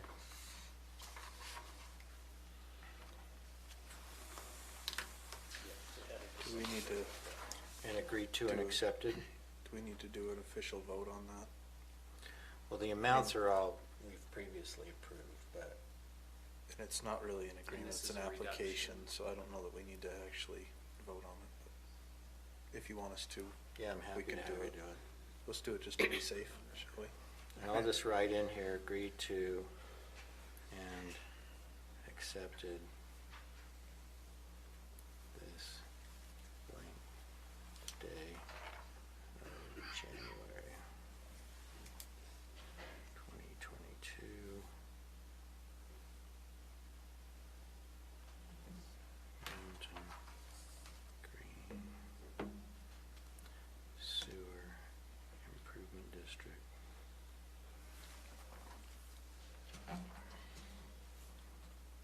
By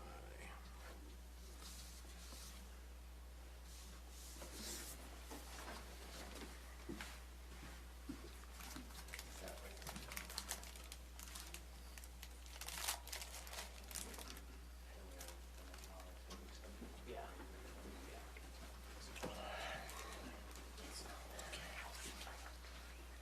So, Okay. Mr. Chair, I'll move that we approve the Mountain Green Sewer District, Sewer Improvement District application for airport infrastructure project as discussed in this meeting. Second it. Okay, there's a motion by Commissioner Newton, seconded by Commissioner Wilson to approve the construction application to the Mountain Green Sewer Improvement District for airport infrastructure, which includes a request for a waiver of their bonding requirement. Any questions on the motion? All in favor? Aye. Okay. Okay, thank you.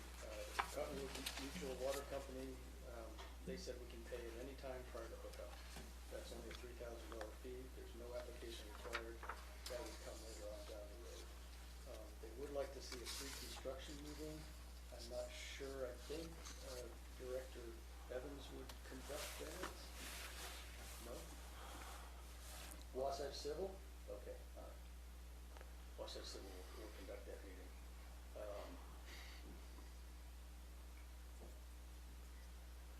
Oh, there is a PUE, so how does that work? Yeah, did I not send that to you? I'm sure I did. A utility easement, so the Dominion Energy requires a utility easement. Maybe, I thought I sent that to Then you. you would draft an easement to the utility company on the airport property. It's not a planning process for that necessarily. So does it go through your office at all? No, we would be doing subject Through to the plan. recorder's office. You're just And developing. you had to be the recorder. So what we'd need is a form of utility easement inclusive of a legal description describing the area to be encumbered. And then we could bring that back to the commission to approve the easement to grant the utility Okay, easement. bring it back on January 4th. Is that, you have a meeting on the 4th, right? Okay. Yeah.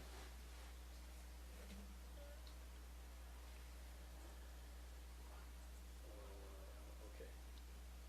DD5 and DD6, Matt and Jeff. I emailed them last week proposing $3,800 a year for the next 3 years for their right to hook up. Those are the existing hangars. They had indicated they would be willing to do something like that. They have not responded yet. So I'll probably contact them this week, but when we get closer and closer to Christmas, I don't expect a lot of response. The Wardell contract needs to be finalized, and we need to fill in the amounts, so I can work with Garrett on that. Okay. And I think you've given us direction on how to proceed. I'll set up a meeting with Wasatch Civil. We'll continue to collect checks, cash them, and we'll continue with the fee structure that we have set up already. Okay, is there anything else? I don't think so. If somebody wants to donate any more money, go ahead and have them. Joe does. Okay. Yeah, thank you very much. Here's, Still think we need to county-owned equestrians that we make as much as we get off of them. here's that. And you can either make these changes and send it back and I'll re-sign them, so we would strike those two. And then that's what Garrett suggested adding at the bottom of that letter. Okay, Okay? thank you.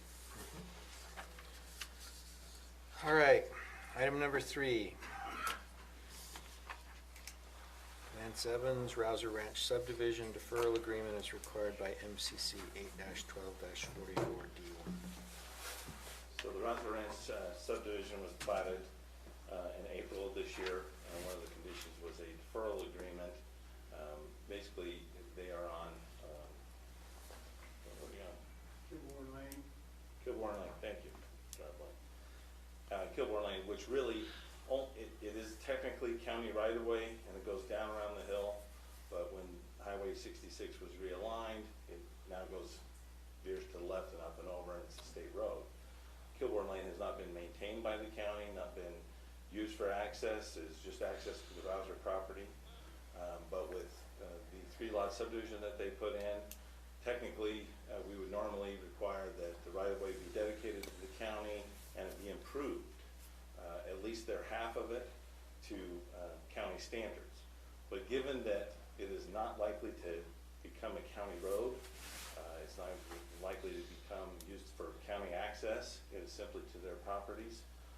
We'd like to, the request came from the applicant, and the Planning Commission supports, and so the staff, that the deferral agreement be signed, so that any improvements that may be required by the county in the future would be on the responsibility of the owner. The plat does have dedicated their half of the right-of-way.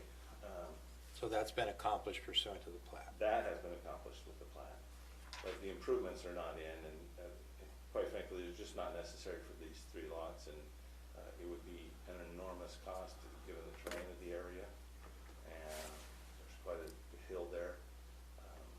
This is one of those cases where it really would be overkill if the county required this at this time. There might be a time in the future, and that's what we believe that the deferral agreement is for. If the county comes in and wants to finish that road and use it for something, then the applicant would, then the owners at that time would be responsible for those costs.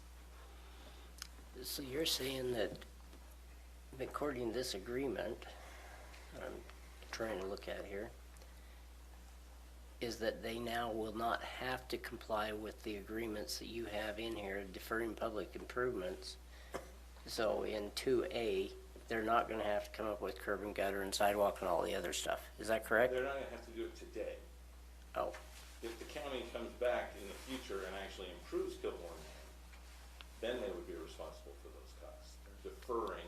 I that hope road. not.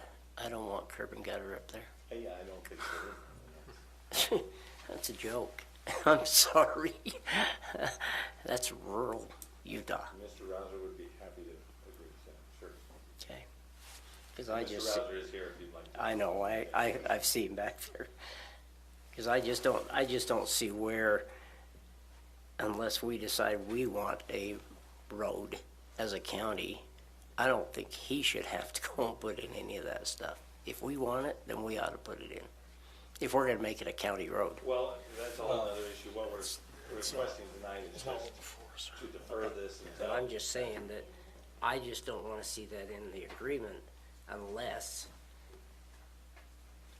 Well, at a future date. so item number I mean, 3 indicates the county agrees to allow deferral of the improvements to a later date.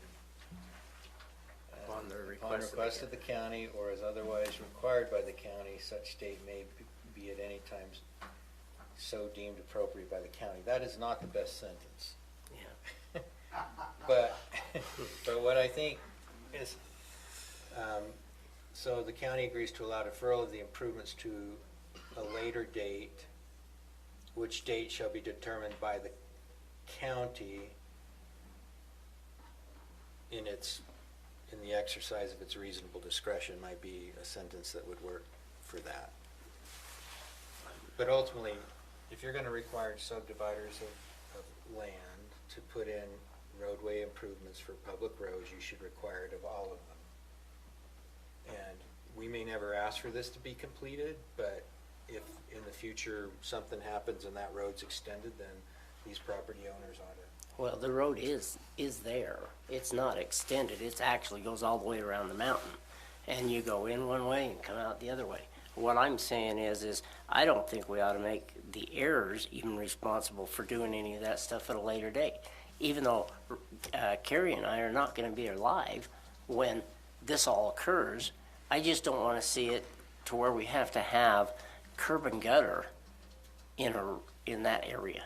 It's not a subdivision like Cottonwoods. So I But think if you're gonna do that, you need to modify your code to not require it in those areas. the whole reason that we're even discussing this and that there is an agreement that says this is because our code says if you're going to build a subdivision, you will install these improvements. And what they're asking is, they're saying, look, we don't want to install these improvements, and we don't feel the need to install these improvements because of the rural nature.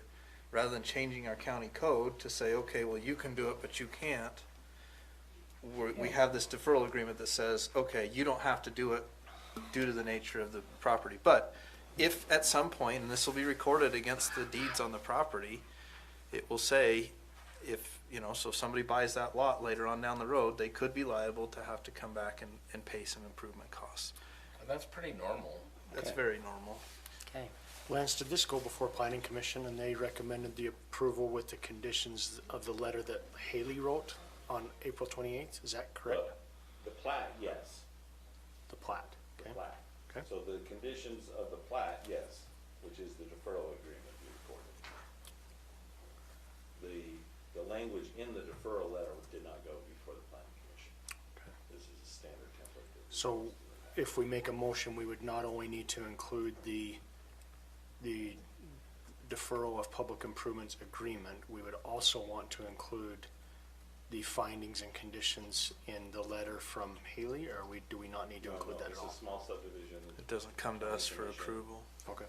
That's done, The only reason this is before us is because it is an agreement with the county. correct. The approval on the subdivision is totally separate from, we actually don't even deal with it because it's 10 lots or less. Yeah, correct. Okay. So, I would say some suggested language for item 3. The county agrees to defer the installation of the required improvements until such time as the county determines such improvements are necessary as reasonably determined by the county. Does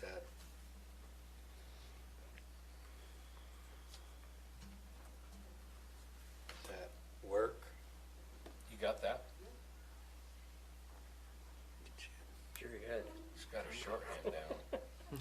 Just don't ask me to read it back.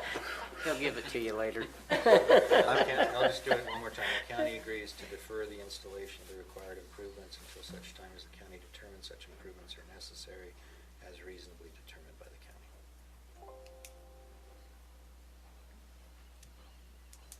Mr. Chair, I'll move to approve the Rouser Ranch subdivision deferral agreement as required by Morgan County Code 8-12-44D1 and as amended in today's meeting. I'll second. Okay, I don't care who does. I'll beat you. That's fine. Okay, so we have a motion by Commissioner Newton, seconded by Commissioner Anderson to approve the Rouser Ranch subdivision deferral agreement as required by MCC 8-12-44D1 with the change to paragraph 3 discussed. Any questions on the motion? All in favor? Aye. Okay. Thank you, Lance. Commissioner Fackrell and Wilson, Do discussion. you want to do your budget hearing Oh, yeah, it's at 6 at o'clock. 6? Budget hearing, okay. And not Thursday, no, it's not up. All right, we'll move to item I on the agenda, the budget hearing. Amendment of the Morgan County 2021 budget. This is an amendment of this year's budget to reflect required adjustments resulting from 3 basic areas. There's different accounts. One is grant funds that we've received in excess of what was anticipated in the budget.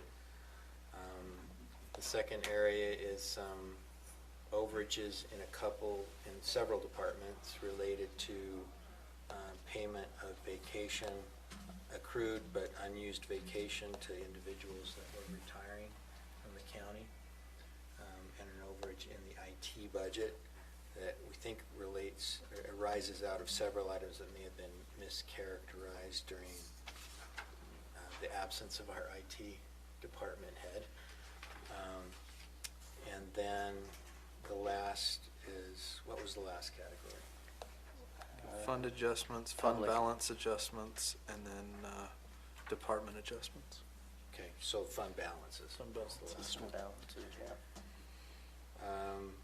So we need to move into a public hearing.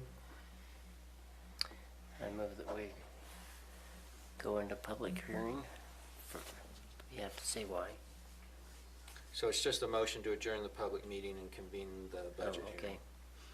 I move that we adjourn public meeting and convene budget hearing for the purpose of amendment to the Morgan County's 2021 budget. Second the motion. Okay, motion by Commissioner Fackrell, seconded by Commissioner Newton to adjourn public meeting, convene budget hearing to amend the Morgan County 2021 budget. All in favor? Aye. There was a sign-up sheet with respect to the budget hearing. No one indicated that they wish to speak, but if anyone would like to speak to this item, feel free to do so now. Hearing none, is there a motion to adjourn the budget hearing and reconvene the public meeting? So moved. Second. Okay, motion by Commissioner Newton, seconded by Commissioner Wilson to adjourn the budget hearing and reconvene public meeting. All in favor? Aye. Is there a motion to amend? I'll move to approve the budget amendments for the 2021 budget as listed in the packet. It'll be resolution CR 2117. Thank you. Resolution CR 21-17. I'll second that. Oh, just a question before you do that. There were some changes in there that had to be done. I talked to Stacy about them. One of them was 2020 to 2021 instead of 21 to 2022 for fund balances, so just so you're aware of that change. Is it just one item? Go ahead and state it for the record. What's It's the line the item? The fund balance adjustments for the non-department CARES money. It was to move it says here, move the 2021 balance forward to the 2022 budget and it's supposed to be 2020 balanced forward to the 2021 budget. Thank you. And she's made those notes, so we'll get it. Okay, all right, Thank you. thank you. Okay, so we have a motion by Commissioner Newton, seconded by Commissioner Wilson to approve resolution CR-21-17, amending the Morgan County 21-21 budget based upon the materials in the packet with the corrections noted. Any questions on the motion? All in favor? Aye. This is a resolution, do you have to Yeah, do you a roll gotta call? do a roll Oh. call. Okay, Commissioner Wilson. Aye. Commissioner Aye. Newton. I'm an aye. Aye. Commissioner Anderson. Aye. I did notice, for some reason, Chairman McConnell is not listed in the voting members. We'll just need to correct that. Especially since I'm going to sign it. We can add that. Okay, so we will now go back to Commissioner Fackrell and Commissioner Wilson, discussion and final decision for the 5-day Is it open to possible, public operations hours. Chair, to jump ahead to the public hearing on section H. This is, we're proposing to table this for more discussion and refining before presenting today, Okay, just so that the parties that are here for that can leave. So do you want us to make a motion to postpone that item? And when do you intend to bring that back? January 4th? No? Oh, Well, we could try for the Okay. okay, Mr. Chair, I move to, okay. okay, so let me just January 18th. announce the item and then I'll take the Okay. motion. So we're going to take item H, amendment to the Morgan County Code Section 8-12-37, security for required improvement as required by updates to the Utah State Code. Is there a motion? Mr. Chair, I move that we postpone item H, amendment to Morgan County Code Section 8-12-37, to our January 19th meeting. Is that the date? 18th. So what was wrong with it? Why can't we do it? January 18th meeting. 18th. Refining it. So you're gonna I keep thought it working was on it. pretty refined. Okay, so a Okay. motion by Commissioner Newton, is it seconded? Second. Seconded by Commissioner Wilson to postpone to our January 18th, 2022 meeting, the amendment to the Morgan County Code Section 8-12-37. Any further questions on the motion? Nope. All in favor? Aye. Aye.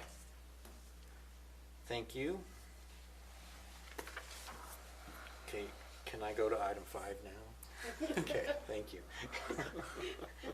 All right, discussion and final decision for the 5-day open to the public operational hours for the county building. So number 4 is where you're going, right? Sorry, yeah, it's number 4. I can't get it right no matter what you say. I think there's been a consensus that 8 to 5 would be the preferred time for the building to be open, Monday through Friday. Monday through Friday. So that's the final proposal, Chair. My question is if we go 8 to 5, are we doing the public, the reason why we're doing this altogether is to provide a little bit more public access to the services that we offer. And so my proposal is to go from 8:30 to 5:30. It's only a half-hour difference, but a lot of people get off of work at 5 o'clock. They can get here by 5:30. When I was at the post office, they changed everything from 5 o'clock all of a sudden to 4 o'clock. And they're just people that can't get there and can't get that stuff done. And so that's just my proposal, is that I'm just wondering if we do this, if we're doing this 5-day work week, we ought to be doing it according to what the public needs, not what employees want. It's just my thought. No, I appreciate that, and I think Commissioner Wilson has his thoughts with respect to it. I think the staff and the department heads preferred the 8 to 5. Right. But you're right, it is, I haven't had strong feelings about even the change, so I don't have a particularly strong feeling about the time. I do believe that, I mean, the times, for me, before I was on the commission, when I needed to come to the county, because I work at home on Fridays, then Friday was the convenient day. And Right. But I could make it at any time during the day, and you know, I can generally, most people have some flexibility, but I recognize some don't, so. I mean, the other proposal is to go from 9 to 6. On the other hand, most people that are getting off at 5:30 typically don't start their morning at 8, so. That's right. It's a fairly long. Potentially come in earlier. Yeah. I just see a lot of, I just mean, looked at all the other counties, that's what I did, and Okay. saw that that's what, like 90% of them had done, had 5 days, 8 to 5, so that's why and I just wanted to bring it up as a potential. And I know the state government's 8 to 5. I just don't want us to, if we're doing a service to the public, and I mean, I know the employees want to have their wonderful whatever schedule. I mean, come in at 6 and go at 2 would be a great schedule too. But are we doing the service for the community? And that's all I'm requesting, is that we look at this as why are we doing it?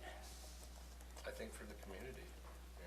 And so if we're doing it for the community, what is the best time? Well, I guess without taking a community poll. That's right. Yeah, I don't We think don't a know. half hour is We- gonna make or break us.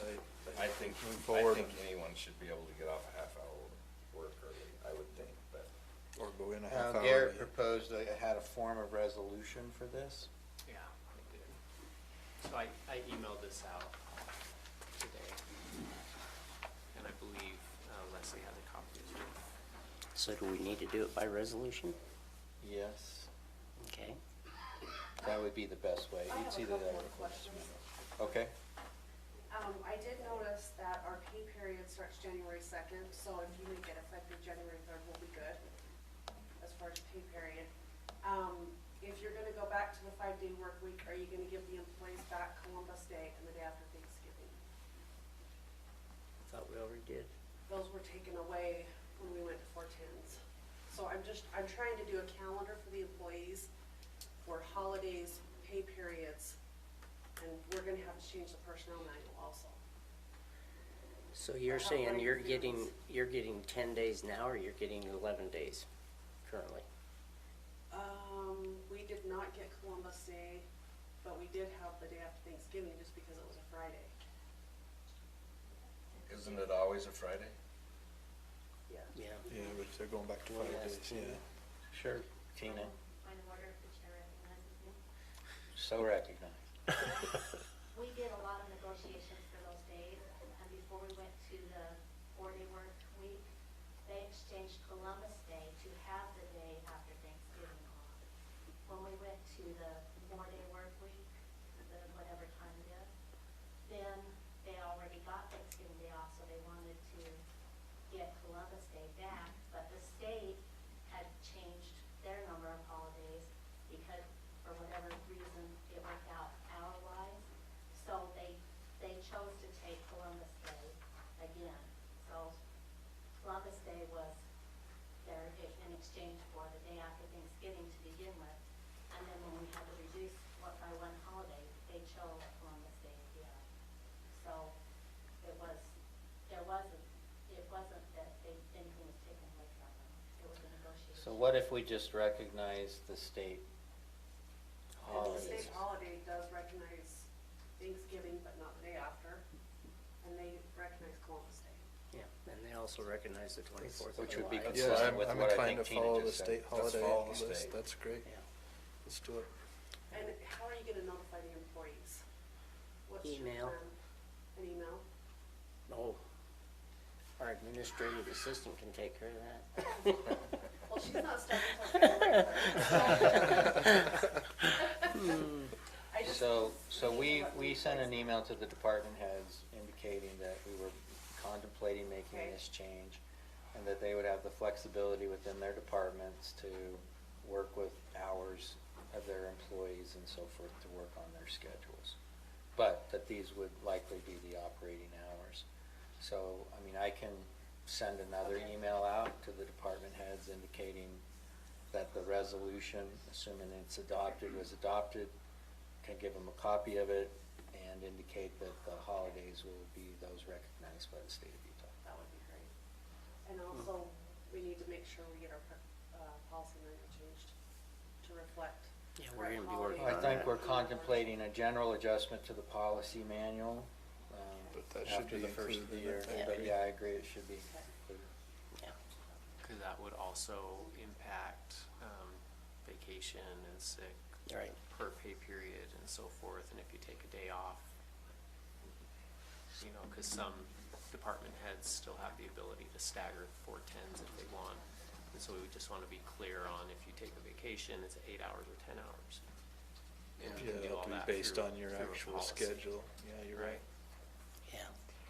Which may create a little more work for HR to keep track of those So do schedules. you, do you think we should put anything in the resolution indicating that we need to update the policy manual, or that we'll make corresponding changes in the policy manual? We probably want to do that and also make note of the adoption of the state holidays, just to clarify Columbus Day coming back on and day after Thanksgiving not being a holiday. Looks So- like the state has 11 holidays. So do you want to add those into the resolution? And I guess we can approve the resolution subject to the addition of those two items. Yeah. I think that sounds Can we good. still go ahead and give them the Friday or the day after? I mean, we're gonna adopt that anyway, but the Friday after Thanksgiving, I'm just wondering if it's worth it to come back to work for. It's up to you Weaver guys. County does give their employees the day after Thanksgiving, if that matters to you. You mean the day off after? The day after Yeah. Thanksgiving, Weaver That's what I was County just does wondering. give them. So they give them 12 holidays. Yeah, and the federal gives 12 holidays a year too. Do they? Of course, I never had that day off. 32 years, but you know. I can't figure you out, Blaine. I know. I know. There's reasons. I say we adopt the state thing. like Okay. Chris said. I stick with the state. Okay. Oh, heavens. Maybe you'll figure me out by next time around.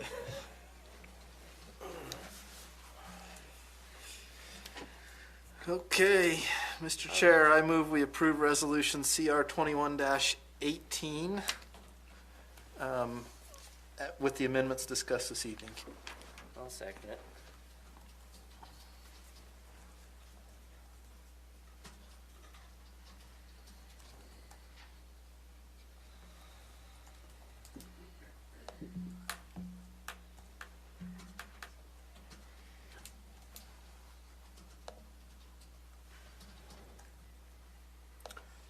Okay, we have a motion by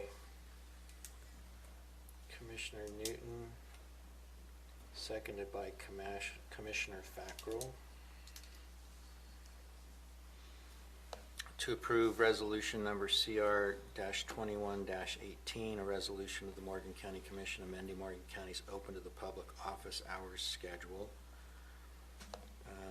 which resolution will be modified to include a provision making corresponding, or requiring corresponding adjustments to be made in the county's policy manual.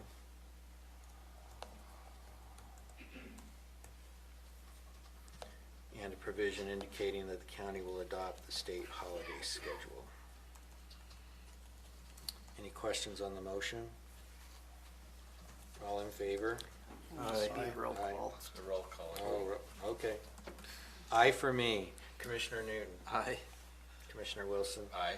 Commissioner Fackrell. Aye. Commissioner Anderson. Aye.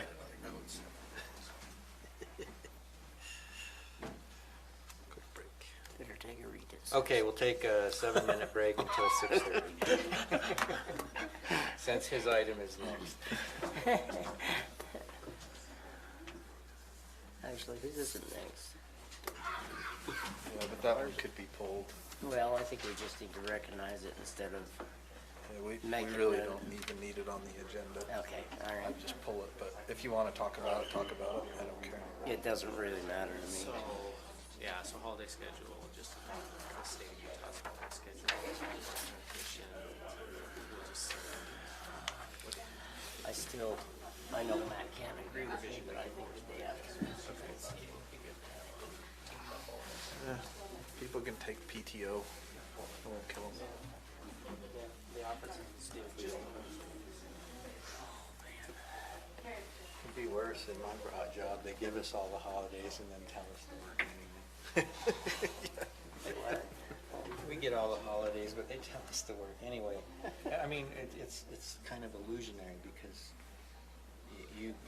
I can take as many days off as I want. I just have to meet a certain billable hour requirement and or exceed it depending on how much I want to get paid. So, Yeah. if you miss your budgets, then you end up having a problem. But if you make your budget, you're fine, and you may Take the time off you if you want. take a couple $100 extra, then you get paid more. That's the way it works.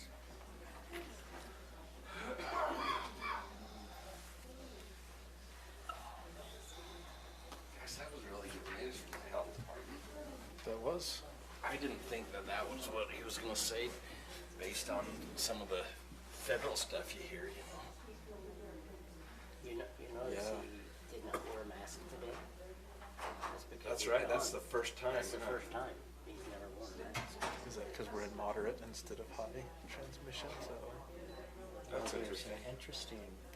The CDC's recommendation for children wearing masks in schools was based on a study out of Arizona. Based on what? A study out of Arizona, but there's a reporter in the Atlantic, which has been really diving deep on a lot of these issues, and they've looked at this study, and there are a number of systematic flaws in the way they did their study. And frankly, the CDC's characterization of it has just been wrong. It proves that masks are effective, and it's like you can't make that conclusion really from any study, but you certainly can't from this from one. that particular one.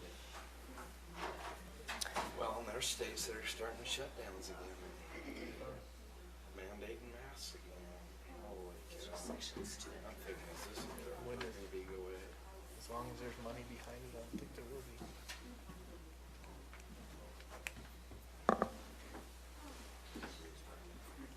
He's the last guy that trusts his brothers. You just gotta trust that guy. Yeah, we tried to get Really? Too much.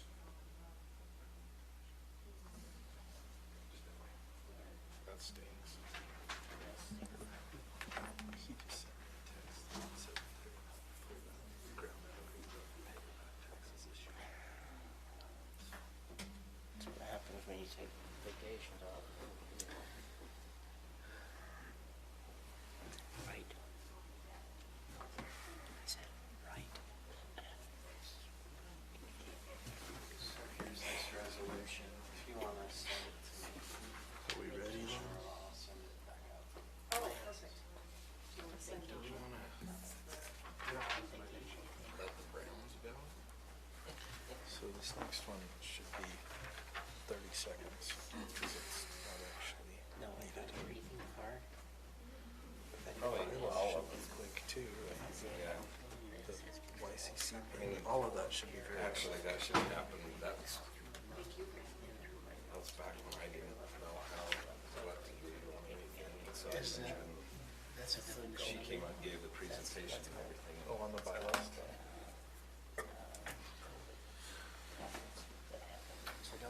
Okay, I know it's not quite 6:30, but I think we can begin again. All right, Commissioner Wilson, adoption of the Weber Morgan Local Homeless Coordinating Council bylaws. Are you skipping 5 then? Or did you want? Oh, no, we ought to do 5. Commissioner Fackrell, Commissioner Newton approved the addition of Mayor-elect of Morgan City to the County Economic Development Advisory Board. That basically, we put it in there, and we didn't really need to do it. I was under the misunderstanding that the he is automatically on the CED or on the County Economic Development Advisory Board just by the fact that he is a mayor, the mayor-elect. So he will take over for Ray Little in January. Okay, so So it it's requires just a no motion? No, No. the position is what's on the board, not the individual name, so Yeah. it doesn't require a motion, so we can move on. So my mistake. So worries. thanks for bringing it to our attention. Okay, now Commissioner Wilson, adoption of the Weaver Okay. Morgan local. This might strain everybody's brain a little bit, but Melissa came when we were first put in and shared with us the different things that the homeless committee does, and we were supposed to adopt the bylaws, the Weber Morgan County bylaws, and through my inexperience, I did not get that back on the agenda and have that done. So I sent everybody the bylaws for both the the local homeless coordinating council bylaws and Weber Morgan County Emergency Homeless Response Plan. And so I propose that we adopt those. Hopefully everybody's had a chance to read through them. I didn't see anything that would. I did. I read them Okay. all, and I've got some questions. Okay. Basically, a lot of it is directed towards Weaver County, and we don't have any kind of a say other than the fact that we're part of Weaver Morgan Health Department. And so I don't know if we can ask them to make sure that we have a little bit more say in it. For instance, if I can get this to move again. As far as voting members, we have no say. Okay. Okay, and I think we ought to have a say if we're gonna vote for this. And in here on page, I don't even know what it is, page 44 of 123, as far as in our packet, it shows, gotta read my writing.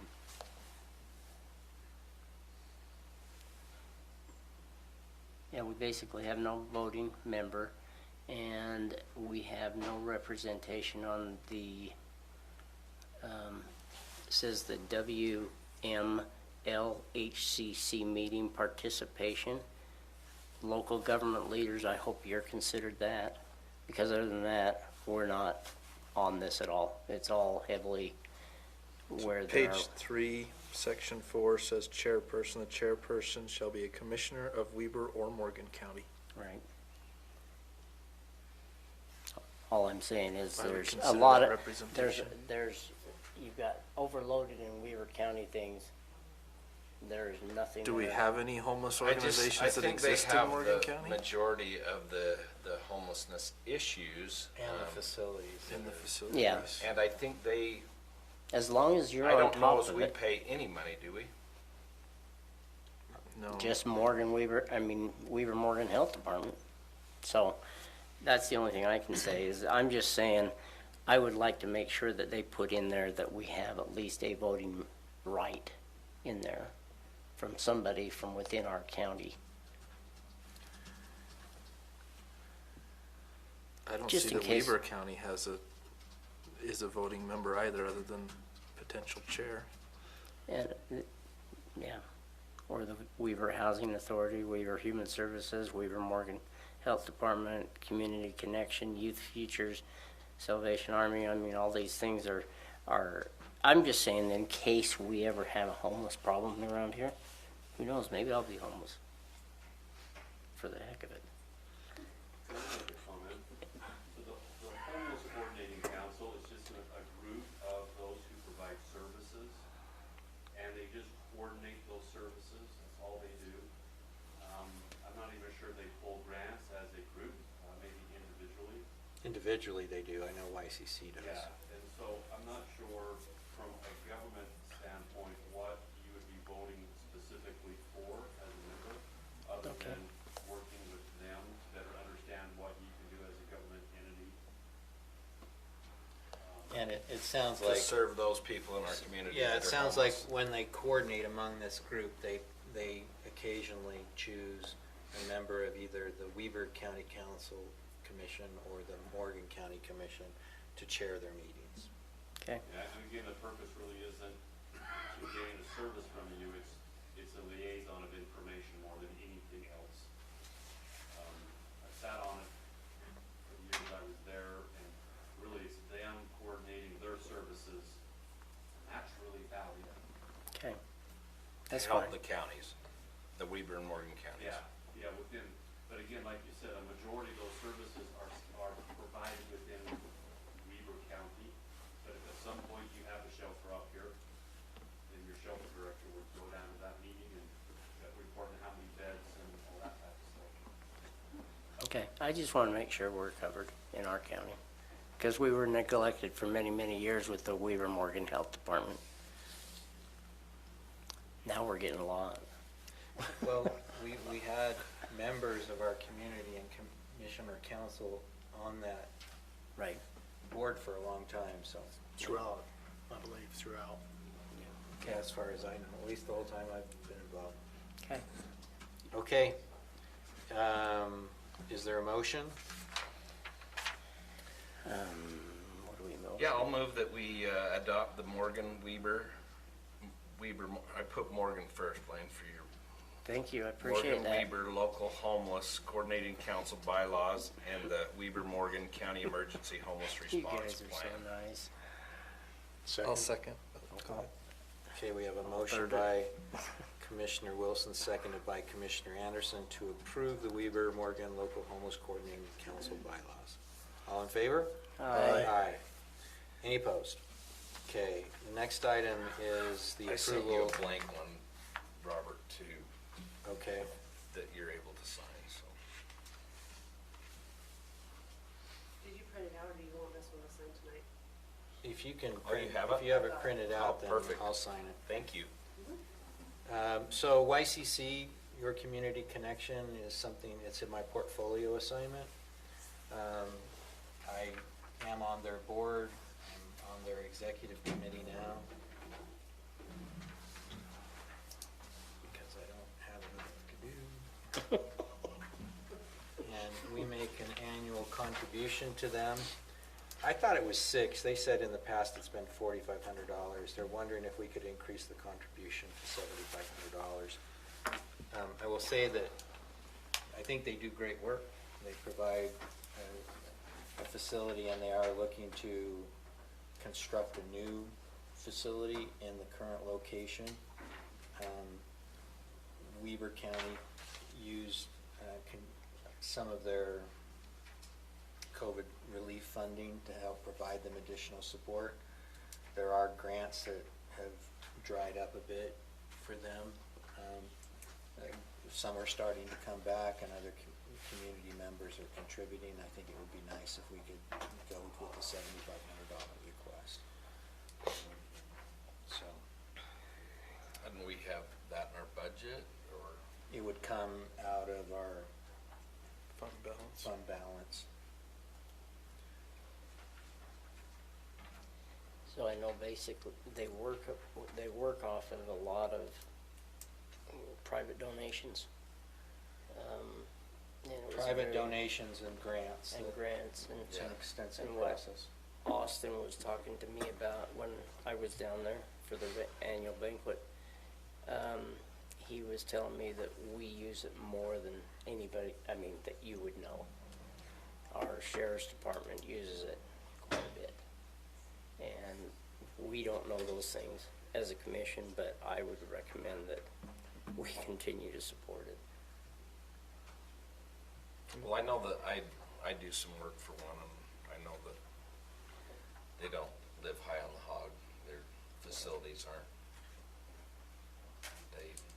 they struggle to maintain them. They do, and they work within their budgets, which are reviewed monthly by the board. And they do some great fundraising efforts. I mean, the golf tournament this year was really successful in bringing in some funds, but if we can approve the higher request, I think it would be. Mr. Chair, I'll move that we approve funding to the YCC in the amount of $7,500 to come from the general fund balance. I'm assuming we probably pay that through memberships and dues account, and we'll have to transfer that funding out of the general fund balance. Second? Okay, we have a motion by Commissioner Newton, seconded by Commissioner Anderson to approve funding of the YCC WACOG payment in the amount of $7,500 to come from the fund balance. Any questions on the motion? All in favor? Aye. Any opposed? Okay, thank you. Next, Commissioner Newton, Commissioner Fackrell, renewal of economic development agreement with Ebert Solutions for a period of January 1, 2022 to June 30th, 2022. I apologize in advance that you didn't have the updated agreement in your packet.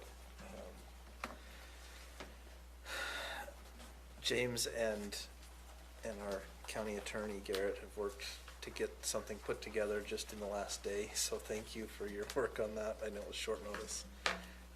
Essentially, and I'll let them speak to this, but essentially they took our current agreement, stripped out the DMO portion. Is that correct? So, yeah, really quickly, the DMO was out of it. We kind of went back to an original contract rather than do an amendment to an amendment. But there are some things in here that Commissioner McConnell had stripped out from the first contract. So I just want to make sure we kind of mention those really quickly so that we don't leave some of that language in there. Perfect. But I'll wait until you tell me you're ready. It was emailed to Sure. you just not long ago, so I apologize for that. It was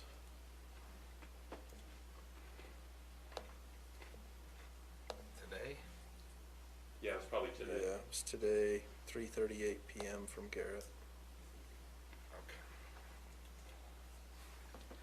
And it was emailed in 4 font, so I'm having a hard time reading it. Especially through my dirty glasses. It's those old eyes you're It reading. is, they are old. So if, when you're ready, I'll just hit on a couple things and then you can find the other things you want to. Just let me know.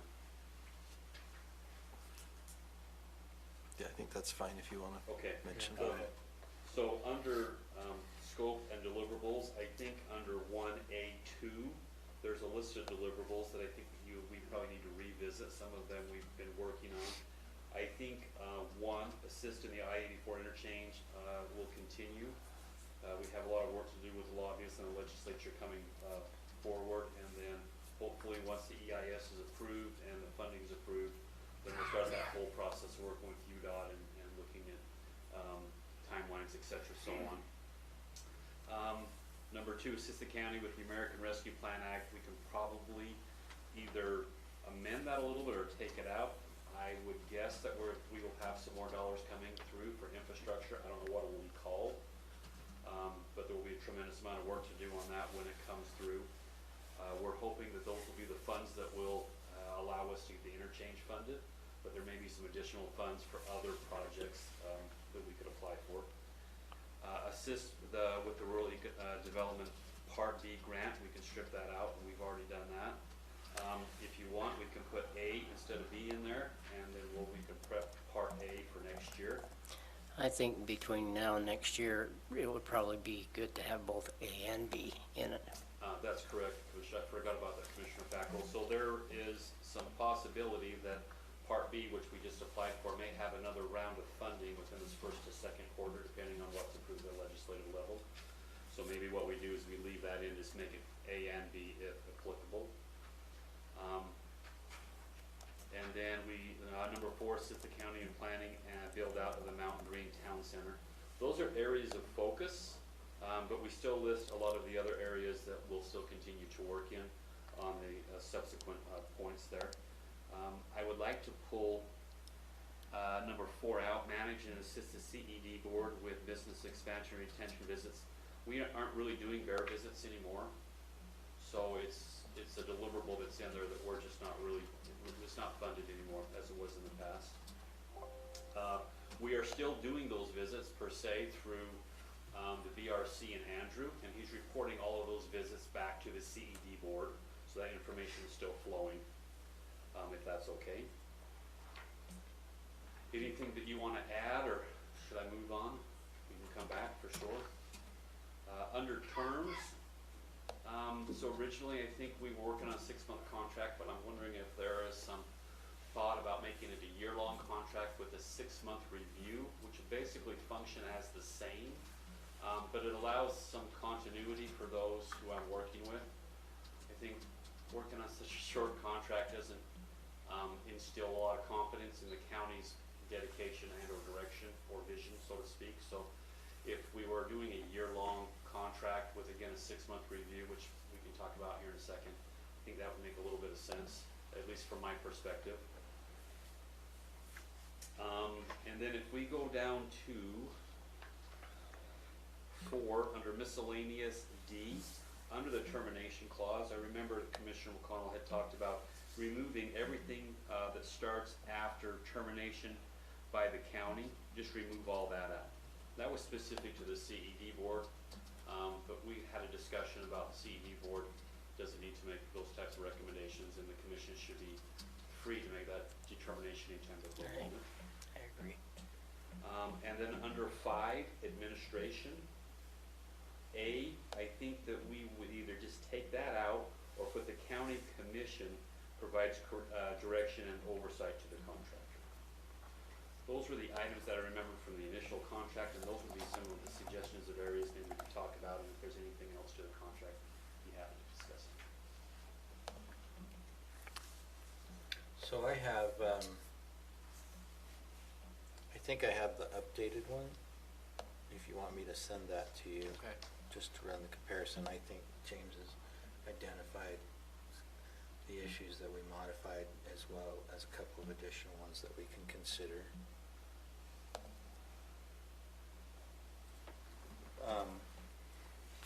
12 months with the review, just what are you thinking? Well, I think we've had some discussions on, this is kind of a fluid situation with the county. I think the county wants some post-performance before it makes future decisions. And so we had an initial discussion about, let's get through the legislative session, let's see where the interchange lands. I think we've had, between our commissioners, I think we've beat up about every legislator that we know. You've committed to the lobbyists, the business communities committed to the lobbyists. So I think this is our best chance to get this rolling. And so I think a 6-month review, we'll be through that, we'll have an idea how the DMO is running, we'll have an idea where Como Springs. We'll have been doing some work with IBI and some of our small area planning and our market studies. So I think we'll be in a much better position June to July to say, okay, here's where our commitment is, here's what we're looking at, how much work, do we need to modify anything? Is it time to go in a different direction? Do we need some more technical expert in our economic development? So I think that's a good time to really do a review of that. But it still allows me to have a long-term commitment for a year, and unless there's some big changes, we'll continue to move in the direction I think has been so far somewhat successful. I hope you feel it's successful, but I think we've made a lot of movement forward, especially with our legislative asks. That was kind of my thought process. Okay. Any other questions for James? You know, I think it's hard to have agreements midterm, if you want to say that. It just makes it hard budget-wise and how we deal with that. So I think the key that I've always focused on with agreements is there an ability to terminate between the two parties, which there is. So I would then lean more towards having a year long with an update. 6 months would be great.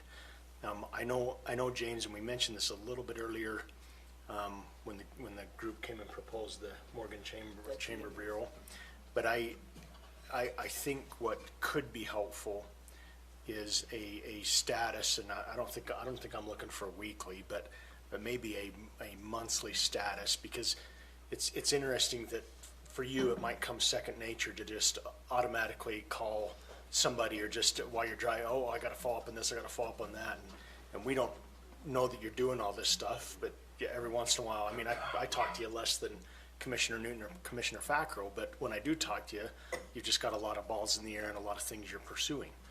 And I think a download of that on a consistent basis to all the commissioners, to say, hey, look, this is what I'm doing, guys, anything else you want me to do? And I think that'd be really helpful. I don't know if I want to really write that in a contract form per se, but maybe we can, I don't know, but I think that'd be very beneficial, so. I'll commit to that. I think we spent a lot of time downloading with the other two commissioners, but probably, as you could tell, with the DMO, maybe that information doesn't always make it out because everyone's so busy. So I'll be a little more dedicated to kind of downloading all that and kind of sending it out to the entire team. I think that would be helpful. He gives us great updates once a week when we meet, but we're not great at sending those updates, translating that out and sending it out to the rest of you, which, And we're hoping that will change, now that we've got an assistant, we hope, and we don't scare her off. Wherever she's gone to, but, oh, there she is. Job searching over I didn't see her over there, but, She's reading our letter of resignation. but, Just cut off her internet. yeah, so, I mean, hopefully we're gonna be able to get better at communicating to everybody here more of what we're doing, or what he's been relaying to us every single week, because we have a standing appointment with him every single week, and he's going over everything that he's going over. And I'll tell you, if anybody wanted to come in and sit in on those meetings, you're welcome to, because they're loaded. Hour and a half later, we know everything that's going on as far as economic development in this county. So I told Tracy I want to talk during hers because she always accuses me of talking too much, which I do. I apologize. I didn't want to go home. I realize that. But the DMO/Chamber Bureau has two great things that it can accomplish. One, it can help the chamber actually become a chamber. And no offense to the chamber, they just don't have staff. So chamber functioning as a business communication, outreach, resource, that is probably one of the biggest things. The other half of the stuff the chamber's doing right now, they can still functionally do.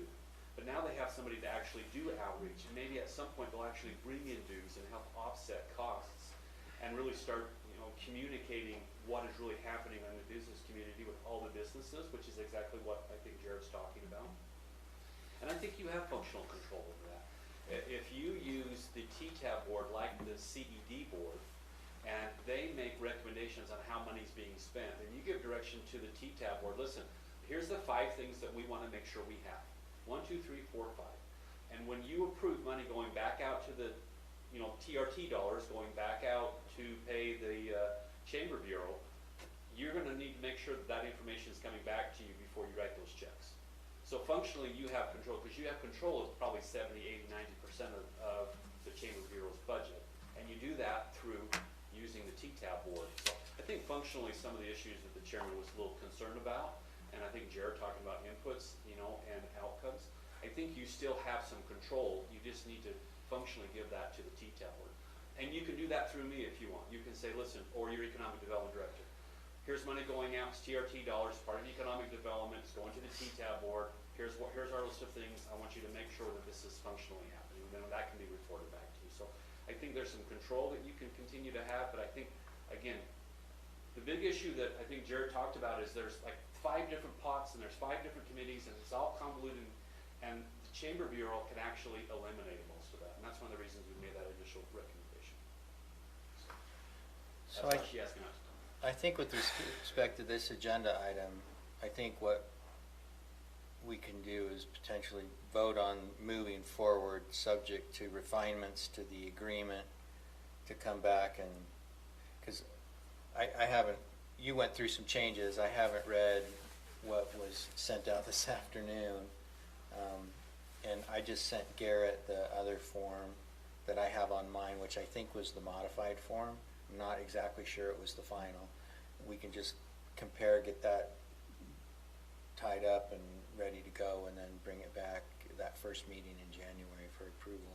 I'm super comfortable with that. My only request is we go through this process, there's a modification, and none of that ever comes back to me. So I have no final contracts on any of the work I've done. So I would request that you put me in that loop when that final contract's done, and I have one, because I was asked for a final contract and I sent them what I had. I don't have a final contract from our last amendment. Okay. So Yeah, Well, and make sure you get a I don't copy. think I could get it off my email because when we sent it out the last time, because I don't have all those old We emails changed when we the old- changed the system, Yeah. so. And it's not But, there. but I looked on my computer and I had it on my hard drive. I'll check on my cloud-based system just to make sure I don't have anything there too. So, once I circulate it to the commission and we've got an approval, then I can Yeah, send then, it back and just make sure. yeah, he should, certainly, he's the other party to the Yeah, I oughta contract. have He ought to a have a copy chance of to it. read it and review it. Okay. I think So, we There's did that contracts for of the amendment. adhesion and then there's not, so. He'd call as soon as he got his first check. or didn't get it. There's plenty of work to do, so. Okay. So, for this item, are you wanting a motion at this point? Are you wanting to update this agreement and then bring it back for I'd like time to read through it. an approval then? Yeah, but I think, And we need to I have a just think change there's, before as we long as leave. there's a consensus to move forward with it, which I think there Yeah. is. Is Absolutely. there anyone else that's not, feels differently? So this doesn't include DMO, just This is just, Just economic development. just economic economic development. development. There's no change in pricing from what it has been for the last year. So, yeah, let's move forward.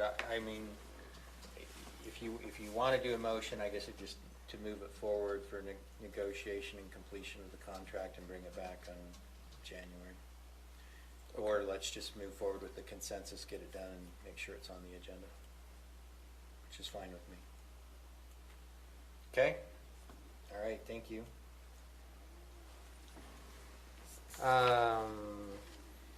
Next item is approval of the resolution for the 2022 County Commission meeting dates.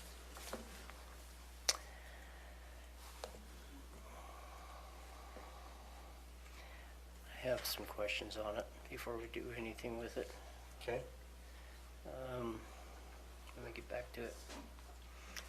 Okay, we've got, everything's good except for the budget work sessions. I still think we need to schedule those for the whole month of September, except we get started in September instead of holding it off till the end. Well, And I agree with you in terms of getting started earlier, and frankly, we've talked a couple of times about trying to have reviews a little more periodically so that we can keep Once a up with month. things. And I think that would be a good idea. These are just our regularly scheduled meetings, and we generally do finalize the budget and have the budget work sessions in October. There's nothing that prohibits us from scheduling additional meetings and noticing them up for purposes of budget review in September. Okay, that's fine. I just want us to start in September Yeah, I and think, if we could have, the assessor come in or the recorder come in instead of spreading it all into those 4 nights or 5 nights, whatever we do. yeah, I'm not sure we'll be able to eliminate that part of the process entirely, but Right. yeah, August, July, end of July, first part of August, let's start talking about those dates and pick some dates and Okay. when we can have them come in. But I think for purposes of a schedule that's published on our website, This would be it. this would be sufficient. Okay. Well, then I'll move it. I move that we, unless there's more discussion on it. Okay, I move that we approve the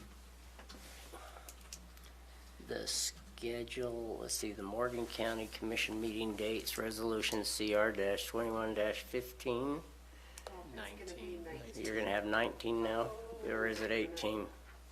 I think we already. Or did you skip 15? Leave it as 15. Yeah, that's what I thought, yeah. I think 15 is the budget that was approved last time, if I'm not mistaken. If we look in our minutes, the budget that was approved at our last meeting was 21-15. Oh, I was thinking that was 14. We might want to check that really quick. We could be safe and just make it 19. Yeah, we could do just 19 and forget it. And then we just won't have a 15 if we don't have it. Or we can fill it in later. Stacy's Actually, got we can't. 15 written in here, but whatever if you want to do 19, we can Do 19. be safe. Be safe, okay. then I move that we adopt the 2022 Morgan County Commission meeting dates, resolution number CR-21-19, fixing, a resolution fixing the annual meeting schedule of the Morgan County Commission. Okay. I'll second the motion, and I will note that it was 15. You're right, I looked at the minutes. Okay, so we have a motion by Commissioner Fackrell, seconded by Commissioner Newton to approve Resolution CR-21-19, a resolution approving the 2022 County Commission meeting dates. Any questions on the motion? All in favor? Aye. Any opposed? No, we gotta do that by roll call again. Oh, resolution. We're okay? Yes, Yes, we do? yes. Okay, then you got Okay, us all. Commissioner Fackrell. Yeah, aye. Aye. I'm an aye. Commissioner Newton. I'm an aye. Commissioner Wilson. Aye. Okay. Okay, glad we're getting that part down. Well, we might get it done. And we've done 2 of those the whole year, and now we're doing them all tonight. Okay, so we have a public hearing on the Brown rezone, a proposed amendment to the zone map of approximately .14 acres going from A20 to RR1, located at approximately 710 South Morgan Valley Drive.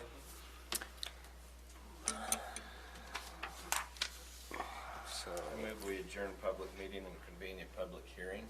do you want to have the staff presentation first? Oh, okay. Yeah, we Let's do probably that. ought to.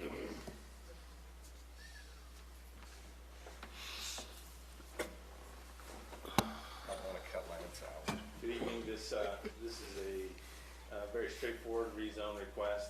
There was a 1 acre parcel boundary adjustment which created this 1 acre lot recently. Unfortunately, the zoning requires 1 acre in R1 to make it a buildable lot. It's most of the lot, 0.86 acres, is in RR1. There's a small sliver that's in A20. So it doesn't meet the 1 acre minimum standard in order to get a building permit. There's an existing home they would like to demolish and build a new home on, but unfortunately we have to do this. We looked into trying to just amend the map and saying it's inconsistent, and I'm bringing this up because this is an issue we probably should tackle. The tunnel zoning, the RR1 zoning along the arterials is at varying widths. I don't know why. We've looked into it, we can't figure out what the deal is, but these maps have been in place for a long time, several years at least, and so to arbitrarily change them, or just because, well, it's probably a map error, really is not a safe place for the county to be, so we've required this rezone amendment request. The Planning Commission met on December 2nd and recommended approval, and like I said, it's just adding that tiny little sliver on the east side of the property would become RR1. Now they've got 1 buildable lot. So, can I just ask one question, Lance? What would happen, I mean, fortunately, their family owns the land behind them, and you can add a little bit of sliver on there. What happens if someone says, no, you can't have a 0.14 of my piece of ground? Well, and that's, when they created the parcel, they created the minimum lot size. Right. So It they're just not wasn't adding all anything. in the right zone. Yeah. So, in that, and that's why we're being so cautious about this, because there's been a lot of decisions made with properties along these arterial roadways to sell or to not sell, to develop or not develop, based on these maps. And we really need to come back in and do a rezone and have it be a consistent distance on each side. It was put in the staff report to the north, it's about 300 feet wide. To the south, it's 250, but at this particular point, it was mapped at, I think at 179 feet or 186 feet. They were just following parcel boundaries. Well, Probably. and we don't know what they did or why they did it. Was it just simply a mapping error when the GIS was put in? If so, if it was caught immediately or within a few months, then we can just correct it. But when it's been in place for a period of time.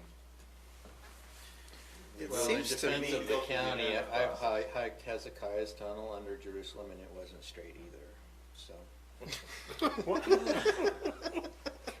Okay, I didn't understand Okay. any of that. It was hand hewn from two different directions, but they didn't go straight. They didn't go straight. And there's parts where you have to really skinny up to get through it as you walk through the water.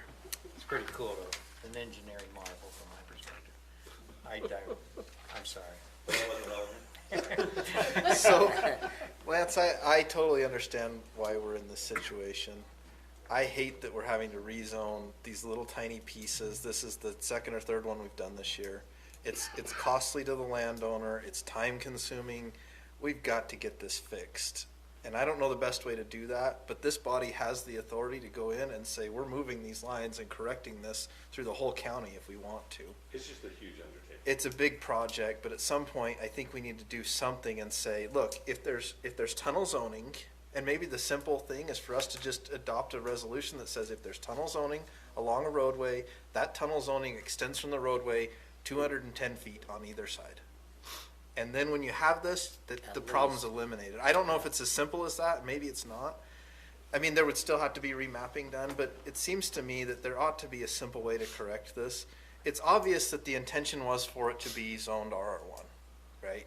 All along that roadway. And the fact that if they have the frontage, they're 200 feet of frontage, the fact that their RR1 doesn't go back another 30 feet or whatever it might be, seems silly to me. We're not increasing zoning or density by doing that.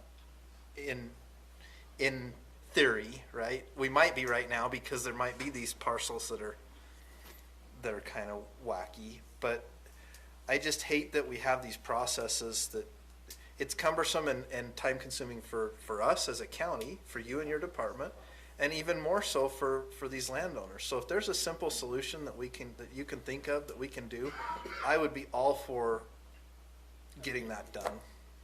So one area, I think the ordinance that's tying us up says that if a parcel has two separate zoning designation, it's the zoning designation that allows the lower level of density that controls. Is that true?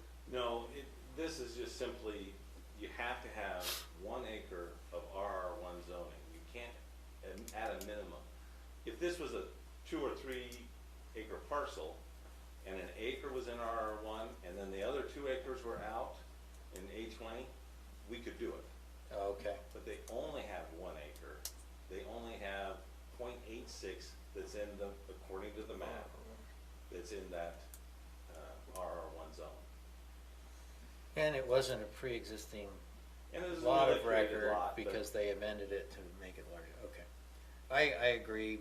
This is something we need to We try did to make the executive decision to not make them do a future land use map amendment, which would have been another Which I think is, $700 fee. yeah. So, I mean, we did make, No, okay, but we're not. I've always thought that was we're an not gonna interesting do that. requirement. So, Well, okay. anyway, if you can figure out a good way to do that, and if it's as simple as just adding the distance instead of trying to follow these maps that may or may not be accurate, this is why tunnel zoning is a problem right here. Well, this is a prime two example. zones shouldn't happen. I mean, Yeah. there's some policies that historically worked, and it's getting difficult. The issue is just simply, we have to write a legal description that says we're rezoning this area.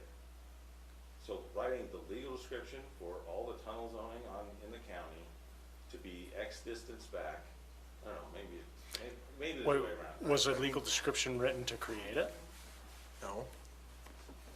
That's the problem. That's why we're going off of a map. If there was a legal description of it, So I would- you'd have those I distances. would change Commissioner Newton's request a little bit to not say if, but let's find something. Let's find a process or procedure or policy that we can change. Yeah, and maybe what we need to do is bring in our GIS mapper and say, go through these and find all these lots that have distances that are, where the tunnel zoning does not, it makes no sense to have tunnel zoning that isn't at least 200 feet deep, or 10 feet, because you gotta have at least that to get your acre.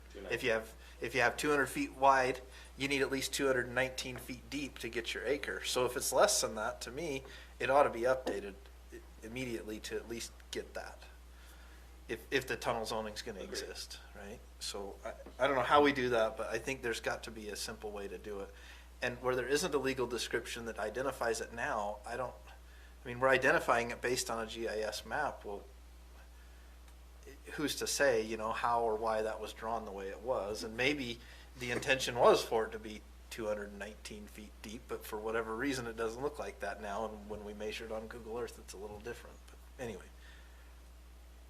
I think we could consider a text amendment that makes that clarification, that says notwithstanding the dimensions shown on the zoning map, we're going to apply this standard. It's something to consider and look at. Garrett, And maybe if that's the case, we don't have to go redo all the maps. We wouldn't have to redo the map. We would have to process the text amendment through the planning commission, get a recommendation and approve it as a commission, but we might be able to do by text amendment something that we don't yet have the resources and information to do by map amendment. So let's look at that. But that's a more general issue. I'm going to ask for a motion to adjourn the public meeting and convene a public hearing on this zone. So moved. Okay. I'll second if you have to have it. I do. Okay, a motion by Commissioner Newton, seconded by Commissioner Fackrell to adjourn the public meeting and convene a public hearing on the proposed zone map modification. All in favor? Aye. Aye. No one signed up to address this issue, but if there's anyone that would like to. Sorry, I didn't know I was supposed to sign in. You've been here a long time, so I'd really like to hear Yeah, from I've you. been here so long, I feel like I have to get up. I'm Vanessa Brown, the homeowner of this parcel. I feel like Lance made it pretty straightforward, and we've kind of been here a long time, but as he said, like, our intent was to have an acre lot in the RR1 zone when we had it surveyed. Despolio felt like we had that, and then up against this map, we don't. And so I would just second everything you said. Like, there just needs to be an actual depth in the code of what people need, or something, not necessarily this map that kind of varies and narrows in different aspects. But I'm here if you have any questions or concerns. Okay, thank you very much. Anyone else? Is there a motion to close the public hearing and reconvene the public meeting? So moved. I'll second.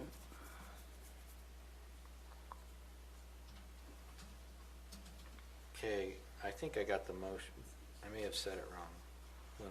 Anyway, motion by Commissioner Newton, seconded by Commissioner Fackrell. All in favor? Aye. Aye. Mr. Chair, I move that we approve the Brown rezone, a proposed amendment of the zone map of approximately 0.14 acres going from A20 to RR1. I'll second that. We have a motion by Commissioner Newton, seconded by Commissioner Fackrell to approve, wait, I'm not, Approve the zone map. sorry, I'm on the wrong one. Okay. An amendment to the zone map of approximately 0.14 acres going from A20 to RR1 for the property located at 710 South Morgan Valley Drive. Any questions on the motion? All in favor? Aye. Aye. Any opposed? Thank you.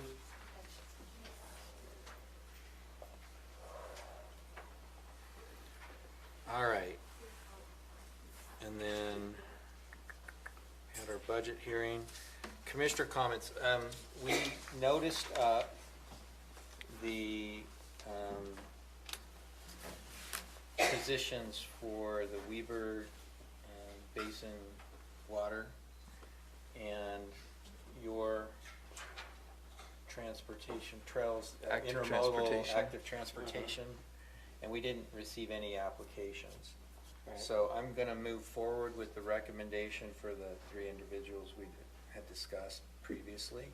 And then I don't know if you need to come back and approve those, but we didn't receive any additional recommendations or applications, so let's No, do that. we've got that until the 27th is what we put in the application for the Okay. active transportation. And I believe it was, you were planning on January 4th. Yeah, we were planning on January 4th. Is the other one period over? I'm not sure on It that should one. have been, because we had to have it in last week. Yeah, I wanna go ahead and send it. I wanna go ahead and send it, so. Okay. It's over now. Yeah. Other than that, thanks for approving the YCC funding. We had their annual holiday party, and there are a number of board members that are leaving. Like I said, I was put on their executive board. You get the updates from George on the airport, so I don't feel like I need to update you more on that. Anything, Commissioner Anderson? Oh, there's actually something I was literally thinking about earlier, and I can't think of it right now, but as far as public works, I gotta think, Commissioner Newton, if there's anything that we have discussed with Brett recently that's come up, that, So there was that So- budget item. Oh, yeah, we did have that budget item. yeah, I think that, I don't know where he got the direction from in the email, but what we've discussed with Brett is if you wanna, and has this happened, is this with the employee and the full-time and that, is we basically said, look, it wasn't included in your budget, but, just like any department, you can come in and make a request at the start of the new year and reasons why, and we can look at that and start reviewing that, but that But what was not about the included in the expenditures for 2021? Can he cover those out of his budget? He's over budget, I think. Way over budget. That's a good question. I actually don't know. I think he was over budget too. Yeah. Which is, He's way over. well, the But then expenditure. again, it also hold on. depends on where we shift things to too. Yeah, you gotta be Yeah. careful saying he's over budget, cause, depending on where we brought the monies in, cause I know we reimbursed some of the recreation monies to help him manage that Rexplex property, so, but we can look at that. Well, Garrett's point was a good one. You don't want to incentivize disregard direction with respect to employee status, so let's make sure that's clear. And that he makes up for it somehow. Yep. Okay, The new salt shed arrived, the building arrived last week, and they've started construction on that. Good timing. So hopefully it'll be up shortly. Ms. Wilkinson started the water line.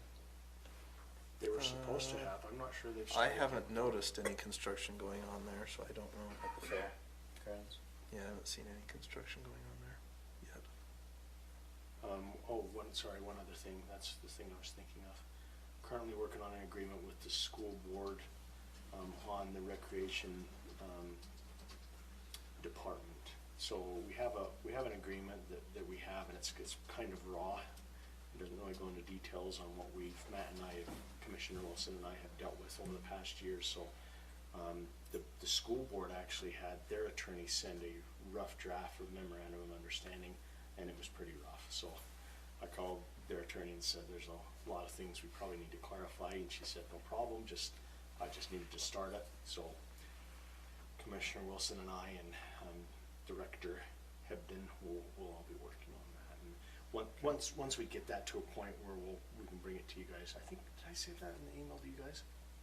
I don't think I. Yeah, you sent an email Did you? about it. Yeah, basically, well, I responded to the attorney, cause she Okay. said that to us, so Alright. basically said, once we get to that point where we have everything in there, then we'll bring it before the commission so we can review it and make sure that's the direction we wanna go, so.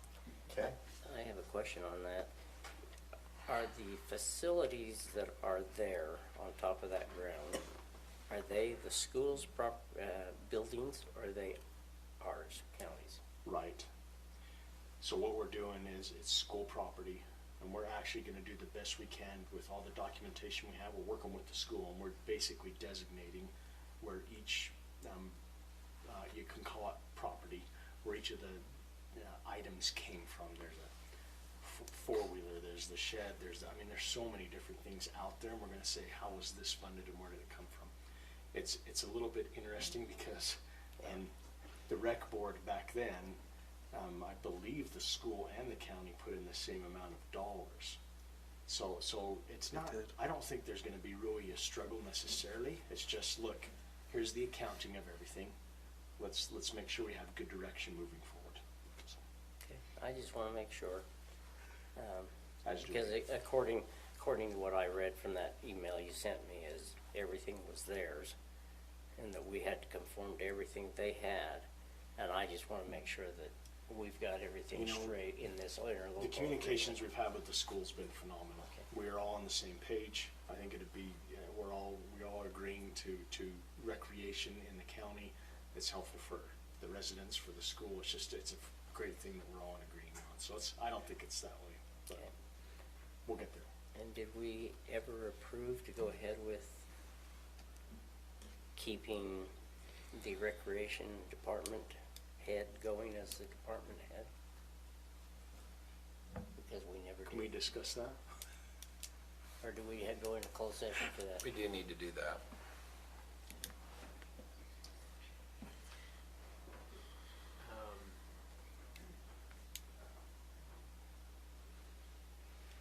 So, That would be under the I mean, closed session.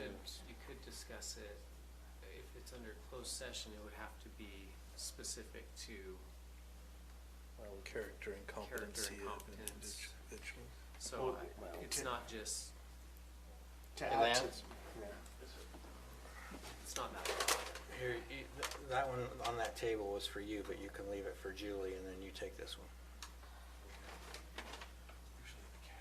Well, Commissioner Newton, If there's cash in there, then I've made a mistake. run, Lance, run. It's not cash, it's alcohol, Lance, to get you through the rest of the year. I don't know what's worse than you. Guzzler's chain. Thank you very much. You're welcome.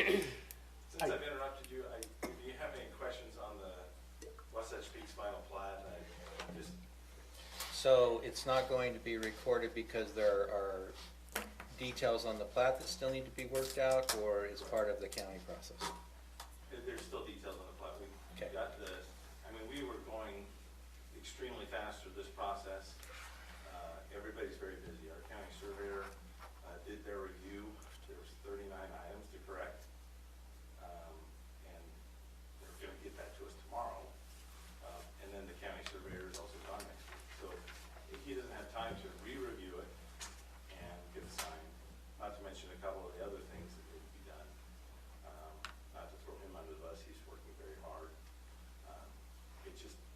It's a ton. A 19-page final plat. It takes him the survey calculations and all the mathematical equations that they have to do, and they have to come to the county recorder, and she has to review all that, so that we can get it right.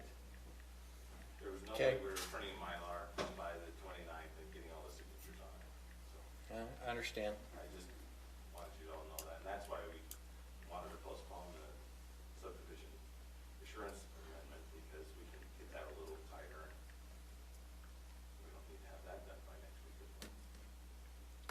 We got close, but I did receive a note from Ed indicating that they still intended to pull those properties out of Greenbelt and pay their back taxes this year, so. It's just the new On- assessed. on their it's- own. Yeah, it's just the new assessed value won't take Correct. until 2023. So, Correct. thanks for the effort. everybody worked really hard to do No, it. I understand. We'll get there. That's The the red way it label goes. comes too. Yeah. Appreciate it. Okay. Thank you. Thank you. And Merry Christmas. Oh, let me just ask, you interviewed some candidates? We got some good prospects? Yeah, we had 2 interviews. We had 9 applicants total for both positions. 2 were qualified at least in that. We interviewed 2, and we decided just to go out to, and be advertised in January, and hopefully we can get another, throw the net out again and see what else comes back. Okay. So you did not hire the one, or you did hire? not. Okay. We may come back to one of the candidates. One of the candidates in the interim got another position. So, but it was.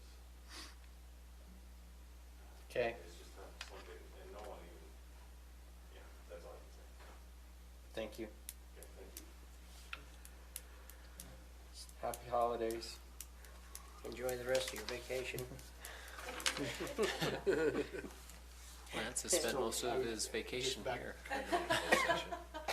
Back to where we were discussing, and I- Commissioner Newton, I don't know if you got an update on this or not, but I asked Stacy the past couple of days to get I I think we have literally 1 week before the final approval of both the wage adjustments and the COLA takes place with the employees. So I asked Stacy, can we get the, it's hard at budget time, we got so many things going on, and what was done and what wasn't done. Can we just get the final of what was done so we can look at it and make sure we're good with that?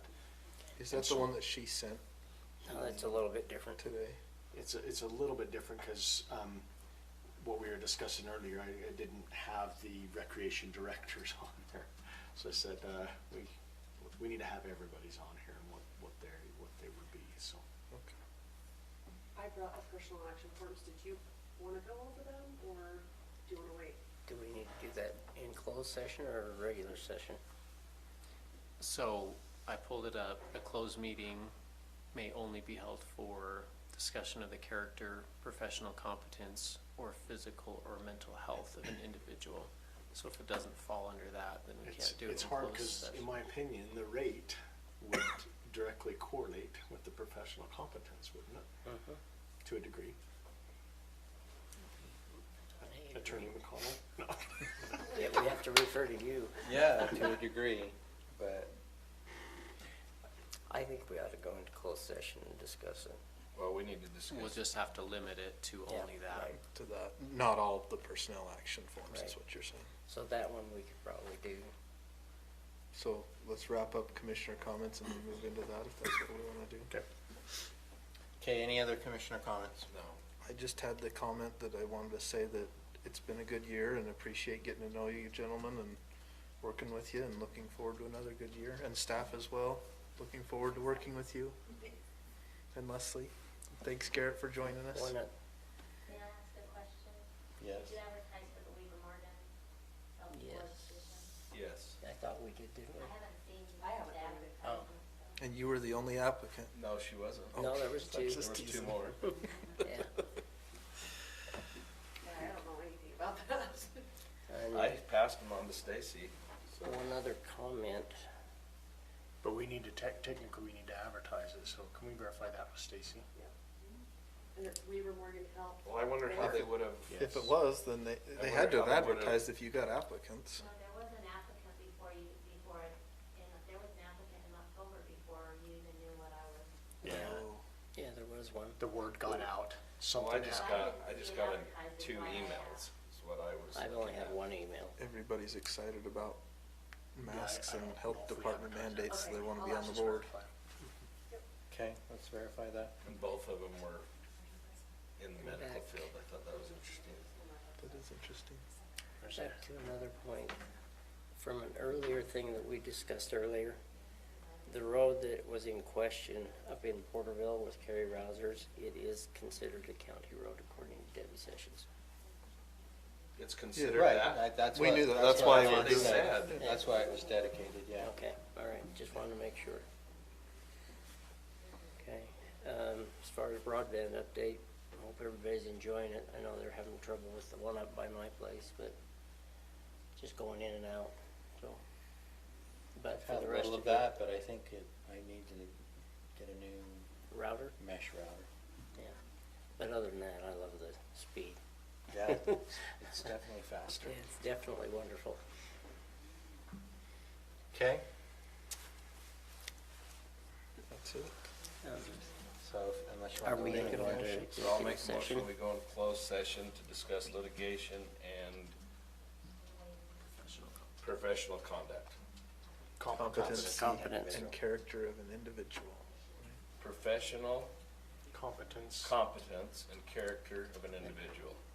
Or individuals. Perfect. I'll second the motion. All in favor? Aye. Aye. Who seconded, I'm sorry. You want a roll call for that? Okay. Commissioner Anderson, Sorry. I think it does Aye. require. Fackrell? Aye. Aye. Aye. Aye. Okay, got it. She kept us in. Actually, you called out Commissioner Fackrell, Commissioner Wilson said aye, so I don't know if there's, that might be a little bit confusing for the For the record. record, all members of the commission. I don't know why we have to do a roll call when it's all unanimous. Oh, thank you. Okay.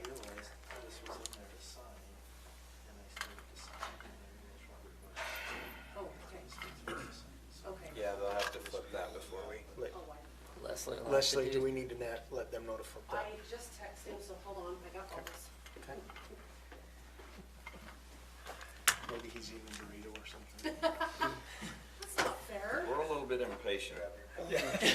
Come on, come on. To